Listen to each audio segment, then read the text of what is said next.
ത്രിയേക ദൈവത്തിന് സ്തുതി. CSI ഈസ്റ്റ് കേരള മഹാ ഇടവക ഭദ്രാസനത്തിൻ്റെ 41ാമത് കൺവെൻഷൻ യോഗത്തിൻ്റെ അധ്യക്ഷനും ഈ മഹാ ഇടവകയുടെ ബിഷപ്പുമായി അനുഗ്രഹീതമായ ശുശ്രൂഷ നിർവഹിക്കുന്ന ഈ യോഗത്തിൻ്റെ അധ്യക്ഷൻ കൂടിയായിരിക്കുന്ന ആദരണീയനായ VS ഫ്രാൻസിസ് തിരുമേനി, ഭദ്രാസനത്തിൻ്റെ ചുമതലകൾ വഹിക്കുന്നതായിട്ടുള്ള വൈദിക സഹോദരങ്ങൾ, ആത്മായ സഹോദരങ്ങൾ, ഇന്നിവിടെ സന്നിഹിതരായിരിക്കുന്ന എൻ്റെ വൈദിക സുഹൃത്തുക്കളെ, മാതാപിതാക്കളെ, സഹോദരങ്ങളെ, ക്രിസ്തുയേശുവിൽ നിങ്ങൾക്കേവർക്കും സ്നേഹവന്ദനം അറിയിക്കുന്നു. ഈ യോഗത്തിലേക്ക് എന്നെ പരിചയപ്പെടുത്തിയത്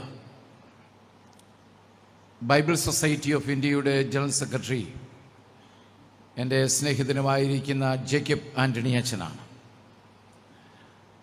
ബൈബിൾ സൊസൈറ്റിയുമായിട്ടുള്ള ബന്ധം, CSI സഭയുടെ വിവിധ ഇടവകകൾ, ഭദ്രാസനങ്ങളിലുള്ള ബന്ധം ദശാബ്ദങ്ങളോളം നീണ്ടു നിൽക്കുന്നതാണ്. ജേക്കബ് ആൻ്റണി അച്ഛൻ എന്നെ ഈ ശുശ്രൂഷയിലേക്ക് അച്ഛൻ പോകണം എന്നോട് ആവശ്യപ്പെടുമ്പോൾ ഏറ്റവും പ്രയാസമേറിയ ഒരു ദിവസമാണ് ഇന്ന്. കാരണം ഞാൻ ശുശ്രൂഷ നിർവഹിക്കുന്ന കൊട്ടാരക്കര പുനലൂർ ഭദ്രാസന കൺവെൻഷൻ്റെ സമാപന ദിനമായിരുന്നു ഇന്ന് രാവിലെ. ഞാൻ അച്ഛനോട് പറഞ്ഞു, ഒരു നിർവാഹവുമില്ല. എന്നാൽ ഉള്ളിൻ്റെ ഉള്ളിൽ വലിയൊരാഗ്രഹം, ഒരു മോഹമുണ്ട്. കാരണം ആ മോഹത്തിലേക്ക് പോകുവാൻ ഒരു പക്ഷേ അച്ഛന് പോലും അറിയില്ല. എൻ്റെ ഉള്ളിൻ്റെ ഉള്ളിൽ ഇവിടെ വന്നപ്പോഴാണ്, എത്രയോ വർഷങ്ങൾക്ക് മുൻപ് ഹൃദയത്തിൻ്റെ ഉള്ളിൽ ഒരിക്കൽ ഒരാൾ എന്നെ ഇവിടേക്ക് ക്ഷണിച്ചിരുന്നു. അത് മറ്റാരുമല്ല, കാലം ചെയ്ത മൈക്കിൾ ജോൺ തിരുമേനിയാണ്.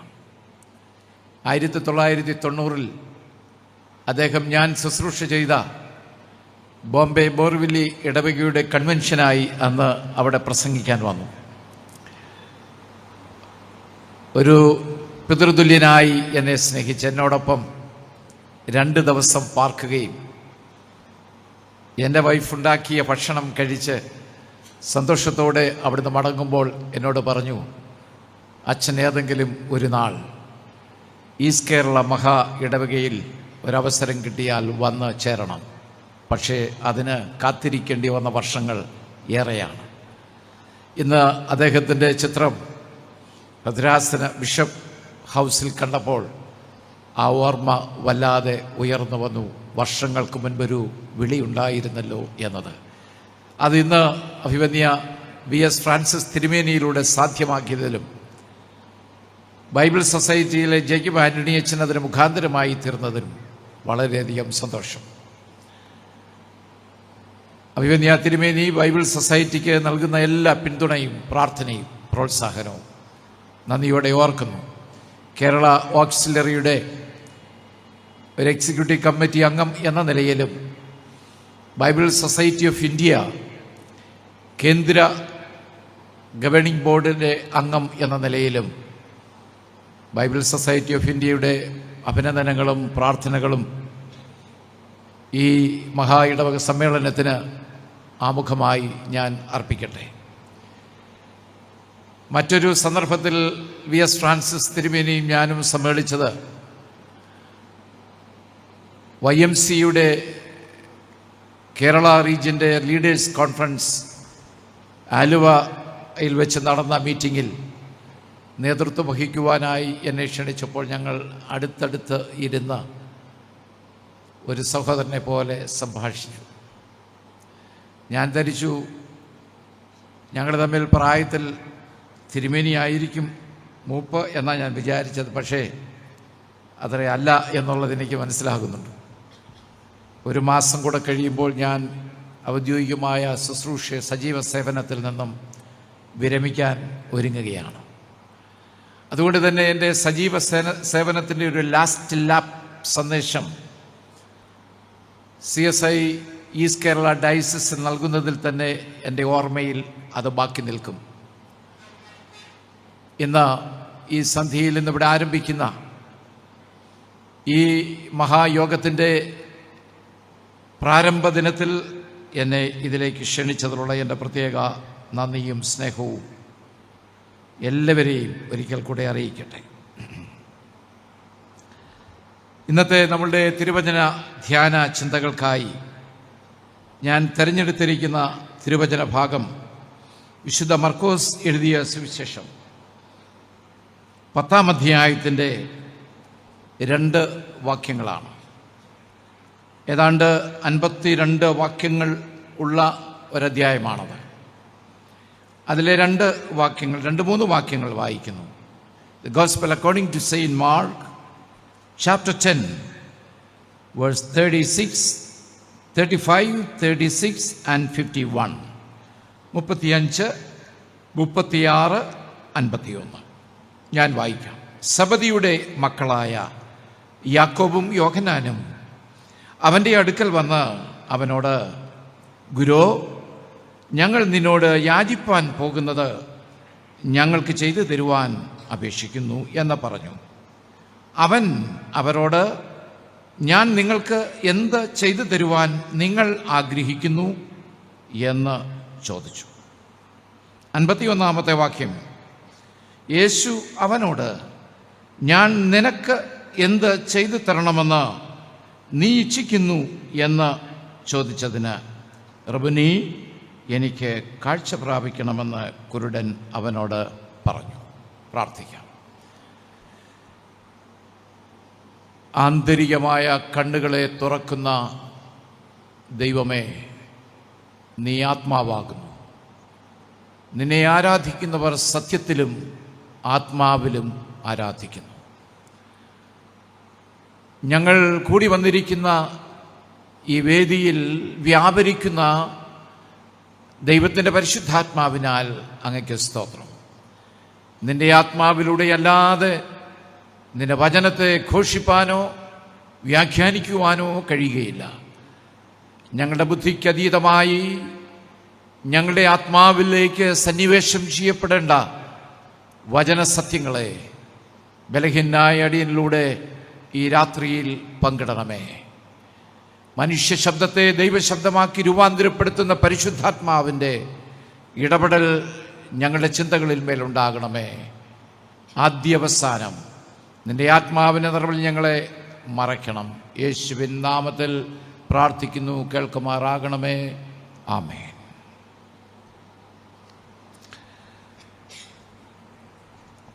വേദപുസ്തക പശ്ചാത്തലം നമുക്കറിയാം. കർത്താവായ യേശുക്രിസ്തു ഒരു യാത്രയിലാണ്. അവൻ കടന്നു പോകുന്ന ഇടങ്ങളെക്കുറിച്ചൊക്കെ വളരെ വ്യക്തമായ ബോധ്യമുണ്ട്. 10-ാം അധ്യായം ആരംഭിക്കുന്നത് ഇങ്ങനെയാണ്. അവിടെ നിന്ന് അവൻ പുറപ്പെട്ട് യോർദാനക്കരെ യഹൂദ്യ ദേശത്തിൻ്റെ അതിരോളം ചെന്നു. ഈ ഭാഗത്ത് വിവാഹത്തെക്കുറിച്ച് ഉള്ള ഒരു വിശകലനമാണ്. ഒരു ചോദ്യത്തിന് ഉത്തരം അവിടെ നൽകുന്നുണ്ട്. ചോദ്യം മറ്റൊന്നുമല്ല, പരീശന്മാർ യേശുവിനോട് ചോദിക്കുന്നൊരു ചോദ്യമുണ്ട്. ഭാര്യയെ ഉപേക്ഷിക്കുന്നത് പുരുഷന് വിഹിതമോ? ചോദ്യങ്ങൾ എല്ലാം തന്നെ യേശുവിൻ്റെ മുന്നിൽ ഉയർത്തുന്ന ചോദ്യങ്ങൾ, പ്രത്യേകിച്ചും ബുദ്ധിമാന്മാരായ പഠിതാക്കളായ ആ കാലഘട്ടത്തിലെ യഹൂദ പ്രമാണികൾ ആയ പരീശന്മാർ, ശാസ്ത്രിമാർ, സാധുക്യർ, അവരെല്ലാം ഉയർത്തുന്ന ചോദ്യങ്ങൾ. അതിൻ്റെ ചോദ്യങ്ങൾക്കുള്ളിൽ ഒരു ചോദ്യമുണ്ട്. വരികൾക്കിടയിലൂടെ വായിക്കുവാൻ കഴിയുന്നവനാണ് ക്രിസ്തു. ചോദ്യകർത്താവിൻ്റെ ചോദ്യത്തിൽ അവൻ്റെ ഉള്ളിലിരിക്കുന്ന ഉത്തരത്തെ കൂടെ അറിയുവാൻ കഴിയുന്നവനാണ് ക്രിസ്തു എന്നത് അവൻ്റെ മറുപടിയിൽ നിന്ന് നമ്മൾ മനസ്സിലാക്കുന്നു. ആദ്യത്തെ ചോദ്യം ഇതാണ്: ഭാര്യയെ ഉപേക്ഷിക്കുന്നത് ന്യായമാകുന്നുവോ എന്ന് ആണ് ചോദ്യം. യേശുക്രിസ്തു അതിന് മറുപടി നൽകുന്നത് അതൊരു ഒബ്ജക്റ്റീവ് ടൈപ്പ് ഓഫ് ക്വസ്റ്റ്യൻ ആണ്. യെസ് ഓർ നോ ക്വസ്റ്റ്യൻ ആണ്. പെട്ടെന്ന് ടിക്ക് ചെയ്യാവുന്ന വളരെ ലളിതമാണ് ചോദ്യം എന്ന് തോന്നിപ്പോകാം. അതിൻ്റെ ഉത്തരവും അത്ര ലളിതമല്ല, സങ്കീർണമാണ്. അതുകൊണ്ട് ആ ചോദ്യം വളരെ ക്രിസ്റ്റൽ ക്ലിയറായിട്ട്, വളരെ ഫാബ്രിക്കേറ്റ് ചെയ്ത് പ്രത്യേകം ആലോചിച്ച് രൂപപ്പെടുത്തിയ ഷാർപ്പൻ ചെയ്തതായിട്ടുള്ള ചോദ്യമാണ്. ആ ചോദ്യത്തിൻ്റെ ഉള്ളിൽ അടങ്ങിയിരിക്കുന്ന ഒത്തിരി നിഷേധങ്ങളുണ്ട്, ഒത്തിരി ദൈവീക കൽപ്പനകളുടെ നിരാകരണങ്ങൾ അതിനുള്ളിലുണ്ട്. അതുകൊണ്ട് തന്നെയാണ് യേശുക്രിസ്തുവിന് മേൽ ഉയർത്തപ്പെട്ട ആ ചോദ്യത്തിന് കർത്താവ് നൽകുന്ന മറുപടി, ആദിയിൽ സൃഷ്ടിച്ചവൻ അവരെ ആണും പെണ്ണുമായി സൃഷ്ടിച്ചു. ആദിയിൽ നിങ്ങളുടെ വചനത്തിൽ രേഖപ്പെടുത്തിയിരിക്കുന്ന വചനത്തെ വചനം കൊണ്ട് തന്നെ പ്രതിരോധിക്കുകയാണ് ക്രിസ്തുവിൻ്റെ മാർഗം, ശൈലി. എഴുതപ്പെട്ട വചനങ്ങൾ വായിച്ച് വ്യാഖ്യാനിക്കുന്ന ചോദ്യങ്ങൾ ഉയർത്തുന്ന ആളുകളോട് ക്രിസ്തു അതിൻ്റെ പ്രതികരണമെല്ലാം വചനം കൊണ്ട് തന്നെയാണ്, തിരുവെഴുത്തുകൾ കൊണ്ട് തന്നെയാണ് അതിനെ പ്രതിരോധിക്കുന്നത്. നമ്മൾ ഇവിടെ വായിച്ച ആ വിഷയം, ഡിവോഴ്സിനെ കുറിച്ചുള്ള ആ വിഷയത്തിന് കൃത്യമായ ഒരു മറുപടി കർത്താവ് നൽകുന്നു. അതുകൊണ്ട് മനുഷ്യൻ അപ്പനെയും അമ്മയെയും വിട്ട് ഭാര്യയോട് പറ്റിച്ചേരും, ഇരുവരും ഒരു ദേഹമായി തീരും. അങ്ങനെ പിന്നെ അവർ രണ്ടല്ല, അവർ ഒരു ശരീരമത്രേ എന്ന് എഴുതിയിട്ടുള്ളത് നിങ്ങൾ വായിച്ചിട്ടില്ലേ? ആകയാൽ ദൈവം യോജിപ്പിച്ചതിനെ മനുഷ്യൻ വേർപിരിക്കരുത്. ഇവിടെയുള്ള വൈദികരൊക്കെ വിവാഹം നടത്തുമ്പോൾ എൻ്റെ വിചാരം ഇത് പറഞ്ഞാണ് അവസാനിപ്പിക്കുന്നത്. മാർത്തോമാ സഭയുടെ വിവാഹ കൂദാശയുടെ ഭാഗം സുപ്രധാനമായിട്ടുള്ള ഒരു ഭാഗമാണ്. വചനം വായിക്കുവാൻ അവരുടെ കരങ്ങൾ തമ്മിൽ ചേർത്ത് പിടിക്കും. ആ കൈകൾ ചേർത്ത് പിടിക്കുമ്പോൾ അവരുടെ കരങ്ങളിൽ അവരോട് ഞങ്ങൾ പറയും, വിടരുത്, ആദ്യമേ ഒന്നും വിടരുത്, ഞങ്ങൾ പറയാതെ വിടരുതെന്ന് പറയും. ഇവർ രണ്ടുപേരും ഇങ്ങനെ കൈകൾ ചേർത്ത് പിടിക്കുകയാണ്. അങ്ങനെ പിടിച്ച് വചനം വായിച്ച് അവരെ ആശീർവദിച്ച് കഴിയുമ്പോൾ അവർ വിടുകയാണ്, കൈകൾ വിടുകയാണ്. ഒരു ദിവസം ഞാൻ ശുശ്രൂഷ ചെയ്തൊരു ഇടവകയിൽ കുടുംബദിനത്തിൻ്റെ തലയാഴ്ച ഞങ്ങൾ കുടുംബമായി ഒരുമിച്ചിരിക്കുന്ന ഒരു ഞായറാഴ്ചയുണ്ട് മാർത്തോമാ സഭയിൽ. ഭാര്യ ഭർത്താക്കന്മാരും കുഞ്ഞുങ്ങളും എല്ലാവരും അവരവർ ഒരുമിച്ച് കുടുംബമായിരിക്കുന്ന ഒരു ദിവസം. അന്ന് അതിൻ്റെ തലേ ഞായറാഴ്ച ഈ സ്തോത്രകാഴ്ചയൊക്കെ എണ്ണുവാനായിട്ട് ഇടവകയിലെ ആരാധന കഴിഞ്ഞ് ഒരുമിച്ച് കൂടുമ്പോൾ ഞാൻ ഈ ട്രസ്റ്റിമാർ പണം എണ്ണുന്നതിൻ്റെ അടുക്ക പോയിരിക്കും. അവരെ സംശയം കൊണ്ടല്ല, അവർക്കൊരു പ്രോത്സാഹനമൊക്കെ അടുത്തിരിക്കുന്ന അച്ഛനടുത്തിരിക്കുമ്പോൾ ഇതൊക്കെ കാണുകയും കേൾക്കുകയൊക്കെ ചെയ്യുമല്ലോ. അങ്ങനെ അവർ എണ്ണിക്കൊണ്ടിരുന്നപ്പോൾ സഞ്ചി കമഴ്ത്തി ഇട്ടപ്പോൾ, നമ്മുടെ ഇവിടുത്തെ സംവിധാനമൊന്നും എനിക്ക് നിശ്ചയമില്ലാത്തതുകൊണ്ട് ഞാൻ അതിലൊന്നും അഭിപ്രായം പറയുന്നില്ല. എന്നാൽ ഞാൻ അന്ന് ശുശ്രൂഷ ചെയ്ത ഇടവക ഒരു വലിയ ഇടവകയാണ്, ഒരു പട്ടണ ഇടവകയാണ്. ധാരാളം അതിൽ പണം വീഴുന്നതൊക്കെ വളരെ, അത് നിറഞ്ഞ് കുത്തിയുള്ള പണം അതിനകത്ത് വീഴും. അങ്ങനെ ട്രസ്റ്റിമാർക്ക് അത് എണ്ണുന്നതിൽ ഒരാവേശമൊക്കെ ഉണ്ട്. 10 രൂപയൊന്നും അതിനകത്ത് കണ്ടിട്ടേ ഇല്ല. അതൊക്കെ കാണാൻ തുടങ്ങി അടുത്ത കാലത്തൊക്കെ നാട്ടിലൊക്കെ വരുമ്പോഴൊക്കെ അപ്പോൾ കേരളത്തിന് പുറത്തുള്ളൊരു ഇടവകയാണ്. അതിൽ നിന്നൊക്കെ പണമൊക്കെ കുലുക്കിയിട്ട് എണ്ണിക്കൊണ്ടിരിക്കുമ്പോൾ ഒരു സഞ്ചി കുലുക്കിയിട്ടപ്പോൾ അതിൽ ഒരു പൊതിയാണ്, പേപ്പറിൽ ഒരു പൊതി കിടക്കുന്നു. ട്രസ്റ്റി പെട്ടെന്ന്, ട്രസ്റ്റിമാരല്ലേലും അങ്ങനെയാണല്ലോ, വലിയ നോട്ട് ആദ്യം പിടിക്കും. 10 പൈസക്കാരന് 10 രൂപക്കാരനെ ഒടുക്കമേ നോക്കുകയുള്ളൂ, അത് അവിടെ കിടക്കട്ടെ, കുറേ എണ്ണം ഏറെ കാണുമല്ലോ. ഏതാ അദ്ദേഹം വലിയ വലിയ നോട്ടുകളൊക്കെ എണ്ണിയ കൂട്ടത്തിലാണ് ഈ പൊതി കിടക്കുന്നുണ്ട്. പുള്ളി പെട്ടെന്ന് പൊതിയെടുത്തു. അദ്ദേഹം ആ പൊതിയെടുത്തപ്പോൾ ആ പൊതിയുടെ പുറത്ത് എഴുതിയിരിക്കുന്നു ടു ദ വികാർ, അത് വികാരിക്കുള്ളതാണ് എന്നെഴുതി. അപ്പോൾ ട്രസ്റ്റി പറഞ്ഞു, അച്ചോ ദേ വികാരിക്കാണ്ട് ഏതാണ്ട് പൊതിഞ്ഞൊരുത്തൻ ഇട്ടിട്ടുണ്ടെന്ന് പറഞ്ഞു. അപ്പോൾ ഞാൻ പറഞ്ഞു, വികാരിയുടെ ഇങ്ങോട്ട് തന്നേ എന്ന് പറഞ്ഞോട്ട് മാറ്റി. അപ്പോൾ ആ പൊതിയുടെ പുറത്ത് ഞാൻ നോക്കിയപ്പോൾ, പൊതുവേ മലയാളിക്കുള്ള ഒരു ദോഷമുണ്ട്, ഏത് സാധനം കയ്യിൽ കിട്ടിയാലും ഒന്ന് ഞെരടി നോക്കാറുണ്ട്. അത് പൈസയായാലും ഏതിനെയായാലും ഒന്ന് ഞെരടി നോക്കിയിട്ട്, ഈ ഞെരടുക എന്ന് പറഞ്ഞ ഭാഷ നിങ്ങൾക്ക് ഇവിടെയൊക്കെ ഉള്ളതായിരിക്കുമല്ലോ, ഇങ്ങനെ ഒന്ന് ചെറുകെ കൈകൊണ്ട് പൈസയൊക്കെ എണ്ണുമ്പോൾ ഇങ്ങനെ ഒന്ന് ചില തുപ്പലുമൊക്കെ പുരട്ടിയാന്നില്ലായിരുന്നു, ഒരെണ്ണം അബദ്ധത്തിൽ പോലും കയറി പോകരുതെന്നുള്ളതുകൊണ്ട് അങ്ങനെയൊക്കെ ചെയ്യാൻ. അത് ഞാൻ നോക്കിയപ്പോൾ ഇതിനകത്ത് പണമാകാൻ ഏതാണ്ട് കിരികിര എന്നുള്ളൊരു ശബ്ദമൊക്കെ കേൾക്കുന്നു. അപ്പോൾ ഞാൻ പറഞ്ഞു, എൻ്റെ സഹോദര, ഇതിനകത്ത് പണമൊന്നുമല്ല, വേറെ ഏതാണ്ട് ശബ്ദമൊക്കെ കേൾക്കുന്നുണ്ട്. അപ്പോൾ ഒരുത്തൻ പറഞ്ഞു, സ്വർണ്ണമായിരിക്കും. ഞാൻ പറഞ്ഞു, ആകാൻ അസാധ്യത. അന്നൊരു അപകടം പിടിച്ച ഒരു ദിവസമാണ്. ദിവസം എന്ന് പറഞ്ഞാൽ ആ സമയമാണ്. ആന്ത്രാക്സ് എന്ന് പറയുന്നൊരു രോഗം അന്ന് നമ്മുടെ നാട്ടിൽ പരക്കെയുണ്ട്. ഏതോ ഒരു പൊടി പരത്തുന്ന രോഗമാണെന്നാണ്. അതിൻ്റെ സാങ്കേതിക വശങ്ങളിലോട്ടൊന്നും ഞാൻ പ്രവേശിക്കുന്നില്ല. ഏതായിരുന്നാലും ഞാനത് തുറക്കാൻ അവരുടെ മുമ്പിൽ വെച്ച് ഇത് തുറക്കണം. അങ്ങനെ ആദ്യം ഇതങ്ങോട്ട് പതുക്കെ സൂക്ഷിച്ച് തുറന്നപ്പോൾ അതിനകത്ത് വേറൊരു പൊതിയാണ്, വെള്ള പേപ്പറിൽ പൊതിഞ്ഞിരിക്കുകയാണ്. അപ്പോൾ ഏതോ ഒരു ശബ്ദം, ഇത് മൂവ്മെൻ്റ് ഉണ്ട്. ഞാൻ പതുക്കെ ഇങ്ങനെ ഒന്ന് കുലുക്കി നോക്കിയപ്പം കിരികിര ഉമിക്കരി കിടന്ന് കറങ്ങുന്ന ഒരു ശബ്ദം പോലെ കേൾക്കുന്നുണ്ട്. ഏതോ തരികൾ ഇതിനുള്ളിലുള്ളത് പോലെ തോന്നി. വീണ്ടും അപ്പോൾ ഈ ആന്ത്രാക്സിൻ്റെ പ്രശ്നമുള്ള കാലമായതുകൊണ്ട് എൻ്റെ അടുത്തിരുന്ന് ഒരുത്തൻ പറഞ്ഞു, അച്ചോ സൂക്ഷിച്ച് അത് തുറക്കണം, എൻ്റെ പൊടി വല്ലതും കയറി. അച്ഛൻ ഞായറാഴ്ച ഈ പുൾപ്പിറ്റിൽ നിന്ന് പ്രസംഗിക്കുന്നത് കൊണ്ട് ഏതെങ്കിലും ആർക്കെങ്കിലും പ്രതിഷേധമുണ്ട്, ഇവൻ്റെ മേലാൽ ഇനി ഇവൻ പ്രസംഗിക്കാതിരിക്കാൻ ഇതോട് അവസാനിക്കണം എന്ന് വല്ലതും ശുദ്ധനം ചെയ്തിട്ടതാണോ എന്നറിയത്തില്ലല്ലോ, സൂക്ഷിച്ച് തുറക്കണം. ഏതായാലും ആ പൊതി ഞാൻ തുറന്നപ്പോൾ വിചാരിച്ചതുപോലെ അത് സ്വർണവുമല്ല, അത് പണവുമല്ല, ഒരു നുള്ളി ചാരമാണത്, കറുത്ത ചാരം. അതിലെന്തോ പ്രശ്നമുണ്ടല്ലോ എന്നെനിക്ക് തോന്നി. ആ ചാരം സൂക്ഷിച്ച് ഞാനിങ്ങനെ ഒന്ന് നീക്കിയപ്പോൾ ആ വെള്ള പേപ്പറിൻ്റെ അകത്തൊരു വരി എഴുതിയിരിക്കുന്നു, ദിസ് ഈസ് മൈ ലൈഫ്, ഇതെൻ്റെ ജീവിതമാണ് എന്നാണ്. കൂടുതൽ ആലോചിക്കേണ്ടി വന്നില്ല. ഞാൻ പെട്ടെന്ന് പൊതിഞ്ഞ് മടക്കി എൻ്റെ വേദപുസ്തകത്തിനകത്ത് വെച്ചു. ഒരു കാര്യം എനിക്ക് ബോധ്യപ്പെട്ടു, എൻ്റെ ഇടവകയിൽ ആരുടെയോ ജീവിതം ഈ ചാരം പോലെ ആയി തീർന്നിട്ടുണ്ട്. ആ ചാരത്തെ ഞാൻ അറിയാതെ പോയി. അത് അച്ഛൻ്റെ ജീവിതത്തിൽ ശ്രദ്ധയിൽപ്പെടുത്തുവാൻ വേണ്ടി ആരോ ബുദ്ധിമാന്മാർ അത് പൊതിഞ്ഞിട്ടതാണ്. അതുമുതൽ ഞാൻ ചിന്തിക്കാൻ തുടങ്ങി. പിറ്റേ ഞായറാഴ്ച കുടുംബദിനമാണ്, വിശദീകരിക്കുന്നില്ല. ധാരാളം ആളുകൾ, ഏതാണ്ട് 3000-ലധികം ആളുകൾ ആ പള്ളിയിൽ കൂടിയിട്ടുണ്ട്. ഞാൻ ഈ പൊതി ആണെന്ന് എൻ്റെ വിഷയം. അച്ഛന്മാർക്കൊരു വിഷയം കിട്ടിയാൽ മതിയല്ലോ, പിന്നെ കുറച്ച് നാളത്തേക്കുള്ള വിഷയദാരിദ്ര്യം മാറിക്കിട്ടും എന്നതുകൊണ്ട് തന്നെ ഈ പൊതി ഞാൻ എടുത്ത് അതിനെക്കുറിച്ചാണ് പ്രസംഗം തുടങ്ങിയത്. കുടുംബജീവിതത്തെക്കുറിച്ചും അതിൻ്റെ ധന്യതയെക്കുറിച്ചും പാവനതയെക്കുറിച്ചും അതിൻ്റെ ദൈവോദ്ദേശത്തെക്കുറിച്ചുമൊക്കെ വളരെ സവിസ്തരമായി പ്രസംഗം അവസാനിപ്പിച്ചു. ഒടുവിൽ ഞാൻ പറഞ്ഞു, സമർപ്പണത്തിൻ്റെ നിമിഷമാണിത്, എല്ലാവരും എഴുന്നേൽക്കാം. എല്ലാവരും എഴുന്നേറ്റ് ഞാൻ പറഞ്ഞു, നിങ്ങൾ ഭാര്യാഭർത്താക്കന്മാർ പണ്ട് ഒരിക്കൽ ദേവാലയത്തിൻ്റെ അൾത്താരയുടെ മുമ്പിൽ നിന്ന് കരങ്ങൾ ചേർത്ത് പിടിച്ചതുപോലെ ഇന്ന് നിങ്ങളുടെ കരങ്ങൾ ചേർത്ത് പിടിക്കണം.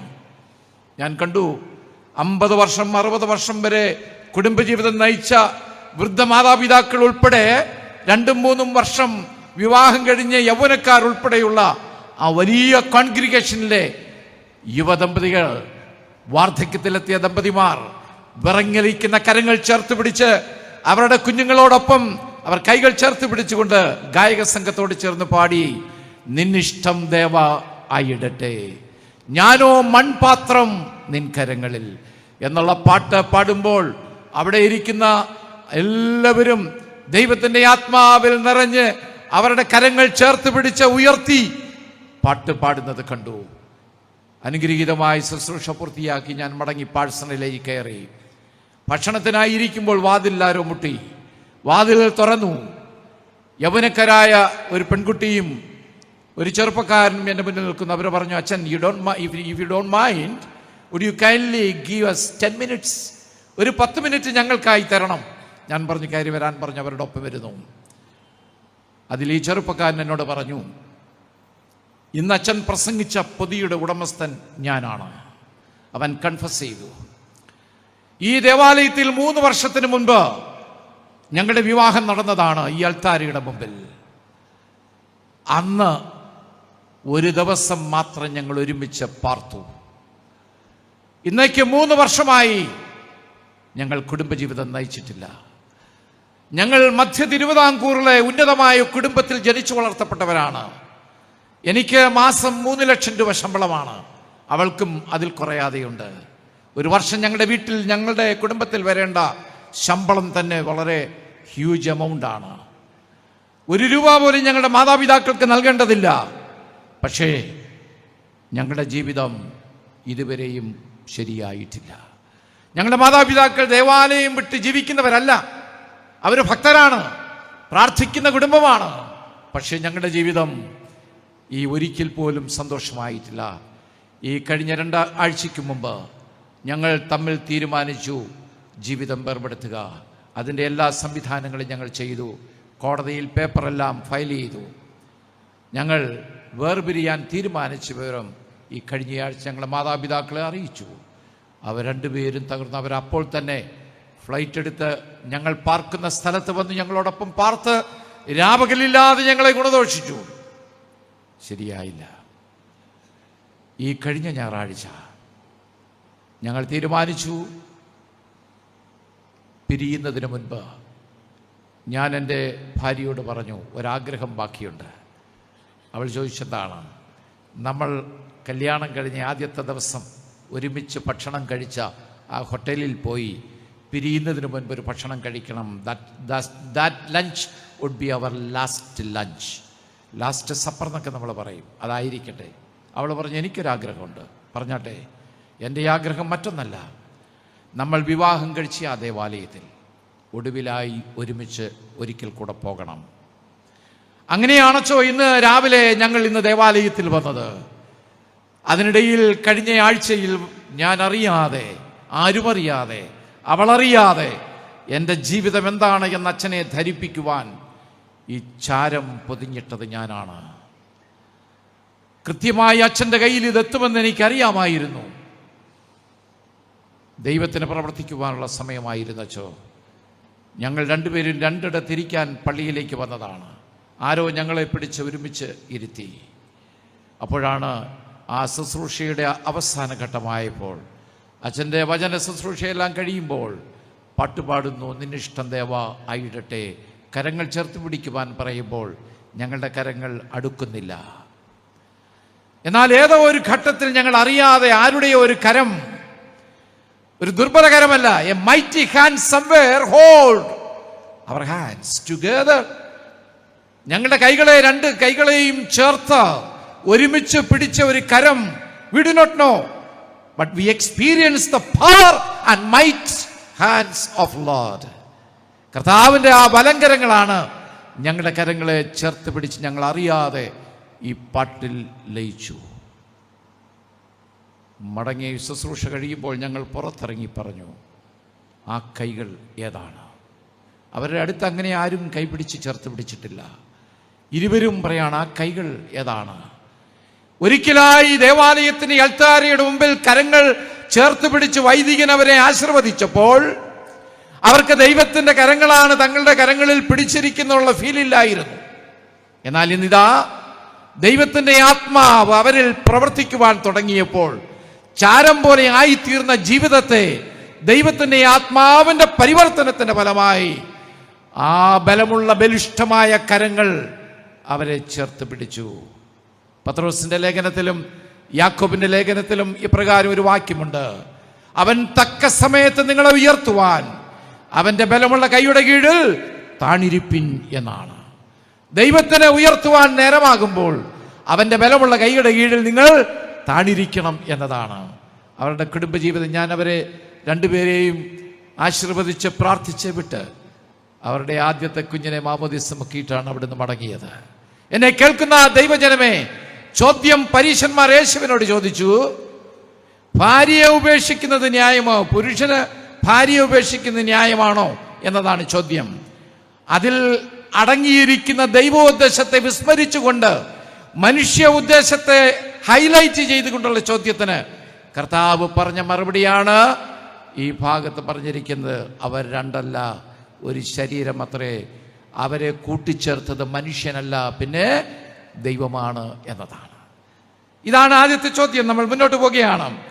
13-ാമത്തെ വാക്യം നമ്മൾ വായിക്കും. മറ്റൊരു സംഭവം നമ്മളവിടെ വായിക്കുന്നുണ്ട്. അവൻ തൊടേണ്ടതിന് ചില ശിശുക്കളെ അവൻ്റെ അടുക്കൽ കൊണ്ടുവന്നു. ശിഷ്യന്മാരോ അവരെ ശാസിച്ചു. യേശു അത് കണ്ടാറെ മുഷിഞ്ഞവരോട്, ശിശുക്കളെ എൻ്റെ അടുക്കൽ വരുവാൻ വിടുവിൻ, അവരെ തടയരുത് എന്ന സംഭവമാണ്. വീണ്ടും അവൻ പുറപ്പെടുകയാണ്. പുതിയ നിയമത്തിലെ യേശു ക്രിസ്തുവെ ജേർണിയിങ് ഗോഡ് എന്നാണ് പറയുന്നത്. ഒരിടത്ത് നിന്ന് ആളുകളെ വിളിച്ചുകൂട്ടി എല്ലാം പറഞ്ഞ് പഠിപ്പിക്കുന്നവനല്ല. സാഹചര്യങ്ങളിലൂടെ, ഇടങ്ങളിലൂടെ, ഓരോ മേഖലകളെ എല്ലാം ബന്ധിപ്പിക്കുന്ന ഒരു യാത്രക്കാരനാണ്. അതുകൊണ്ടാണല്ലോ നമ്മുടെ ഒരു പാട്ടിൽ തന്നെ നമ്മൾ പാടുന്ന ഒരു പാട്ടുണ്ട്, ജീവിത യാത്രക്കാരാ കാലടികൾ എങ്ങോട്ട്, നാശത്തിൻ പാതയോ ജീവന്റെ മാർഗമോ, ലക്ഷ്യം നിൻ മുൻപിലെന്ത്? നാശത്തിൻ പാതയോ ജീവന്റെ മാർഗമോ, ലക്ഷ്യം നിൻ മുൻപിലെന്ത്? ജീവിതത്തിലെ യാത്രക്കാരാണ്, നമ്മോടൊപ്പം യാത്ര ചെയ്യുന്ന ക്രിസ്തുവാണ്. Sometimes Jesus walks right ahead of me. ചില സന്ദർഭത്തിൽ യേശു എനിക്ക് മുൻപേ കയറിപ്പോകും. ചില സന്ദർഭത്തിൽ യേശുവിൻ്റെ പിറകിലായിരിക്കാം. ചില സാഹചര്യത്തിൽ യേശു എവിടെയാണ് എന്നെനിക്കറിയില്ല. അവൻ എൻ്റെ പിറകിലാണോ, എൻ്റെ മുന്നിലാണോ, എൻ്റെ വശങ്ങളിലാണോ എന്നെനിക്കറിയില്ല. ഇതെല്ലാം ക്രിസ്തു നമ്മോട് കൂടെ യാത്ര ചെയ്യുന്നു. അവൻ പുറപ്പെട്ട് യാത്ര ചെയ്യുമ്പോൾ ഒരുവൻ ഓടി വന്ന് അവൻ്റെ അടുക്കൽ അടുത്ത ഒരു ചോദ്യം ചോദിക്കുന്നു, നിത്യജീവനെ അവകാശമാക്കാൻ ഞാൻ എന്ത് ചെയ്യണം? So Jesus was confronting question after questions. Some questions are real and some questions are fictitious. ചില ചോദ്യങ്ങളൊക്കെ ഉണ്ടാക്കിയെടുത്തതാണ്, ഫാബ്രിക്കേറ്റഡ് ആണ്. നമ്മൾ മനസ്സിലാക്കണം, ഒരു ചോദ്യവും യേശുവിനോട് ചോദിച്ച ഒരു ചോദ്യവും അവൻ ഉത്തരം പറയാതെ വിട്ടിട്ടില്ല. പക്ഷേ അവൻ കൊടുക്കുന്ന ഉത്തരം തിരിച്ച് ചോദിക്കുന്നവനെ കൊണ്ട് തന്നെയാണ് ഉത്തരം പറയിക്കുന്നത്, അല്ല യേശു അല്ല ഉത്തരം പറയുന്നത്. നമ്മൾ പഠിച്ചിരിക്കുന്നത് ചോദിക്കുന്നവൻ ഉത്തരം പറയണം എന്നതാണ് നമ്മൾ പറയുന്നത്. ചോദ്യകർത്താവ് ഒരിക്കലും ഉത്തരം പറയില്ല. അതുകൊണ്ടാണല്ലോ ഏറ്റവും കട്ടി കൂടിയ ചോദ്യങ്ങളൊക്കെ പരീക്ഷയിൽ പിള്ളേർക്ക് സാറന്മാരിട്ട് കൊടുക്കുന്നത്. ആ സാറിനോട് ആ ചോദ്യം തിരിച്ചു കൊടുത്തു കഴിഞ്ഞാൽ സാറാകെ വിഷമിക്കുമെന്നുള്ള കാര്യം സാറിനും അറിയാം. ഒരിക്കൽ സൺഡേ സ്കൂൾ ക്ലാസ് നടക്കുകയാണ്. അപ്പോൾ ഈ സാറ് പറഞ്ഞു, പത്രോസ് പുരപ്പുറത്തിരുന്ന് പ്രാർത്ഥിച്ച കഥ പഠിപ്പിക്കുകയാണ്. പഠിപ്പീര് കഴിഞ്ഞപ്പോൾ ചെറുക്കനൊരു സംശയം. അവിടെ ഇരുന്ന് ഒരുത്തൻ പറഞ്ഞു, സാറേ ഈ പുരയുടെ മുകളിൽ കയറിയിരുന്ന് പ്രാർത്ഥിച്ച ഉറക്കം വരത്തില്ലേ? അപ്പോൾ ഉറങ്ങിക്കഴിഞ്ഞാൽ അതിന് മുകളിൽ ഉരുണ്ട് താഴെ വീഴത്തില്ലേ? സാറും ആലോചിച്ച് നോക്കിയപ്പോൾ സംഗതി ശരിയാണ്. അപ്പോൾ സാറ് പറഞ്ഞിടാ, അസാധ്യമായിട്ട്, ദൈവത്തിന് അസാധ്യമായിട്ട് ഒന്നുമില്ല. നമ്മളെല്ലാം കൊണ്ട് ഒപ്പിക്കുന്നത് ഇങ്ങനെയാണ്. നമ്മൾക്ക് പറഞ്ഞു കൊടുക്കുവാൻ കഴിയണം, പലസ്തീനിലെ വീടുകൾ ഈ കൂര ഉള്ള വീടുകളല്ല, ഫ്ലാറ്റായിട്ടുള്ള ടെറസ് ഷേപ്ഡ് വീടുകളാണ്. അതിന് മുകളിലിരുന്ന് ഏതവൻ ഉറങ്ങിയാലും അവിടെ തന്നെ കിടക്കുകയുള്ളൂ, അല്ലാതെ താഴെ വീഴുകയൊന്നുമില്ല എന്ന് പറയാനുള്ള ജ്ഞാനമോ അറിവോ ഇല്ലാത്തത് കൊണ്ട് തന്നെ പലപ്പോഴും ദൈവത്തിന് അസാധ്യമില്ലാത്തതൊന്നും അല്ലെന്ന് പറഞ്ഞ് നമ്മൾ രക്ഷപ്പെടുകയാണ്. അങ്ങനെയൊന്നും രക്ഷപ്പെടുന്ന കാലമല്ല ഈ ആധുനിക കാലം. പിള്ളേർ വിടുകയില്ല. ചോദ്യങ്ങൾ നന്നായി ചോദിച്ച് നമ്മളെ വേർപ്പിക്കുന്നതാണ് ഈ കാലഘട്ടത്തിലെ കുട്ടികൾ. അവർക്ക് ചോദ്യവും അറിയാം, ഉത്തരവും അറിയാം. എങ്കിലും അവർ വിചാരിക്കുന്ന ഉത്തരത്തിൽ നമ്മൾ എത്തിച്ചേർന്നാൽ മാത്രമേ നല്ല സാറാണ് എന്ന് പറയുകയുള്ളൂ. അതുകൊണ്ട് ഈ ചോദ്യത്തിന് ഉത്തരം യേശുക്രിസ്തു പറഞ്ഞു, നിത്യജീവനെ അവകാശമാക്കാൻ ഞാൻ എന്ത് ചെയ്യണം എന്നവനോട് ചോദിച്ചിട്ട് യേശു അവനോട് പറയാണ്, അവനോട് ചോദിച്ചു, എന്നെ നല്ലവനൊന്നും പറഞ്ഞ് എന്നെ സുഖിപ്പിക്കുകയൊന്നും വേണ്ട.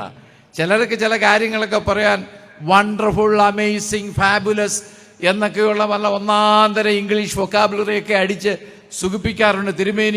തിരുമേനിയോ പോലൊരു തിരുമേനി എവിടെയെങ്കിലും ഉണ്ടോ? ഞങ്ങളുടെ ആയുസിൽ ഇതുപോലൊരു തിരുമേനിയെ കണ്ടിട്ടില്ല. അച്ചോ എന്തോ ഒരു വലിയ പ്രസംഗമാണ്, അടിച്ച് പൊളിച്ചില്ലേ എന്നൊക്കെ പറയുമ്പോൾ ഇവൻ്റെ ഹൃദയത്തിനകത്ത് ഇരിക്കുന്നത് എന്താണെന്ന് ആത്മാവുള്ളവർക്ക് മാത്രമേ അറിയുകയുള്ളൂ. അതുകൊണ്ടാണ് ഈ വർഷം ഈ ഭദ്രാസന, ഈ മഹാ ഇടവക പ്രത്യേകം പഠിക്കാൻ എടുത്തിരിക്കുന്ന വിഷയം ആത്മാവിനെ അറിഞ്ഞ് ജീവിക്കുക, ദൈവാത്മാവുള്ളവരായി ജീവിക്കണം. പുകഴ്ത്തലിലും ഇകഴ്ത്തലിലും അങ്ങനെയുള്ള ലാവണ്യ വാക്കുകൾ കൊണ്ട് നമ്മളെ സന്തോഷിപ്പിക്കാനല്ല. അത് ലോകത്തിൻ്റെ ഒരു ക്രമമാണ്. കേൾക്കുമ്പോഴൊരു സുഖമൊക്കെ തോന്നും, പക്ഷേ അല്പം കഴിയുമ്പോൾ ആ സുഖമെല്ലാം മാറുന്ന ഒരു കാലമുണ്ട്. അതുകൊണ്ട് ഇവനോട് യേശുക്രിസ്തു ചോദിക്കുകയാണ്, മറ്റൊരു ഇതേ സംഭവം ഒരു സുവിശേഷത്തിൽ പറഞ്ഞിരിക്കുന്നുണ്ട്. അവനോട് ചോദിച്ചു, നീ ന്യായപ്രമാണത്തിൽ എന്താ പറഞ്ഞിരിക്കുന്നത്? അവനോട് ചോദിച്ചു, നിനക്കിതെല്ലാം അറിയാമോ എന്ന് ചോദിച്ചു. കൽപ്പനകളൊക്കെ അറിയാമോ എന്ന് ചോദിച്ചു. അവൻ പറഞ്ഞറിയാം. അവൻ കുറേ കാര്യങ്ങളൊക്കെ പറഞ്ഞു. എന്തൊക്കെയാണെന്ന് നോക്കിയേ. കൊല ചെയ്യരുത്, ശ്രദ്ധിച്ച് കേൾക്കണം. കൊല ചെയ്യരുത്, വ്യഭിചാരം ചെയ്യരുത്, മോഷ്ടിക്കരുത്, കള്ളസാക്ഷ്യം പറയരുത്, ചതിക്കരുത്, നിന്റെ അപ്പനെയും അമ്മയെയും ബഹുമാനിക്കുക എന്നീ കൽപ്പനകൾ. അപ്പോൾ എത്ര കൽപ്പന പറഞ്ഞു കേട്ടോ നിങ്ങൾ? 10 കൽപ്പന എത്ര എണ്ണം ഉണ്ട് അത് പറ. 10 കൽപ്പന പണ്ടൊരിക്കൽ നമ്മുടെ സഭയിലെങ്കിലും ഇല്ല, ഈ ചില സഭകളിൽ കല്യാണം കഴിക്കണമെങ്കിൽ 10 കൽപ്പന കാണാ പറയണം. നിങ്ങൾ കേട്ടിട്ടുള്ള കഥയാ. അപ്പോൾ ഒരുത്തൻ ഒരിക്കൽ അച്ഛൻ്റെ അടുത്തോട്ട് കല്യാണമൊക്കെ ഉറച്ചു കഴിഞ്ഞ് അവൻ അച്ഛൻ്റെ അടുത്ത് വന്നു. അച്ഛൻ ചോദിച്ചു, കൽപ്പനയൊക്കെ അറിയാമോ? അറിയാൻ വെച്ചോ. എത്ര എണ്ണം ഉണ്ട്? അവൻ ആലോചിച്ചൊക്കെ നിന്നു. 10. അച്ഛൻ ചുമ്മാ ചോദിച്ചു, 10ഓ? അല്ല, 20. 20ഓ? 50. എഴുന്നേക്കടാ, പുറത്ത് പോക്കൂ, മര്യാദയ്ക്ക് പോയി ആ കൽപ്പനയെല്ലാം പഠിച്ചിട്ട് വരാൻ പറഞ്ഞു. അവൻ അങ്ങോട്ട് പോകുമ്പോൾ വേറൊരുത്തൻ വരുന്നു. അവനോട് ചോദിച്ചു, എവിടെ പോവാ? അച്ഛനെ കാണാൻ പോവാ. എന്താ കാര്യം? കല്യാണമാണ്. കൽപ്പന അറിയാമോ? അറിയാം. എത്ര എണ്ണം ഉണ്ട്? 10. ചെല്ല, ഞാൻ 50 പറഞ്ഞിട്ട് ആ അച്ഛൻ സമ്മതിക്കുന്നില്ല, പിന്നെ അതിൻ്റെ 10. അപ്പോൾ പലപ്പോഴും നമ്മൾക്ക് നിശ്ചയമില്ല കൽപ്പനകൾ. ഇവിടെ ഇപ്പോൾ എത്ര എണ്ണം പറഞ്ഞു? ഞാൻ വിരൽ വരെ എണ്ണി. നോക്കിക്കുക, സുപ്രധാനമായ ചില കൽപ്പനകളൊക്കെ അവൻ വിട്ടിട്ടുണ്ട് കേട്ടോ. അവൻ പറഞ്ഞിരിക്കുന്നു, കൊല ചെയ്യരുത്, വ്യഭിചാരം ചെയ്യരുത്, മോഷ്ടിക്കരുത്, കള്ളസാക്ഷ്യം പറയരുത്, ചതിക്കരുത്, നിന്റെ അപ്പനെയും അമ്മയെയും ബഹുമാനിക്കുക. ബാക്കി കൽപ്പന ഏതാ? നിങ്ങൾക്ക് വല്ല പിടിയുണ്ടോ? ഹോംവർക്ക് തരാം, നിങ്ങൾ പോയി നോക്കണം. സുപ്രധാനമായ കൽപ്പന അവൻ വിട്ടിട്ടുണ്ട്. അതാണ് നമ്മുടെ പഠന വിഷയം പോലും. സുപ്രധാനമായ കൽപ്പനകളൊക്കെ വിടുകയാണ്. അവൻ ചെയ്തിട്ടില്ലാത്ത ചിലതൊക്കെ അവൻ പറയാണ്, ഇതൊക്കെ ചെയ്യരുതെന്നൊക്കെ പറഞ്ഞിട്ടുണ്ട്. അതെൻ്റെ ബാല്യം മുതലേ ഞാനിത് പഠിച്ചു വരുന്നതാണ്. ഒടുവിൽ അവൻ്റെ മർമ്മത്തിനിട്ടൊരു പിടി കൊടുത്തു കർത്താവ്. എന്താണ് മർമ്മം? നിനക്കുള്ളതെല്ലാം വിറ്റ് ദരിദ്രന്മാർക്ക് കൊടുത്തിട്ട് എന്നെ അനുഗമിക്കുക, പിന്നെ നിനക്ക് ദൈവരാജ്യം കിട്ടുമെന്ന് പറഞ്ഞു. അതോടുകൂടി യേശുവിൻ്റെ അടുക്കൽ വന്നിട്ട് ദുഃഖിച്ചു പോയ ഏക മനുഷ്യൻ ആരാണ്?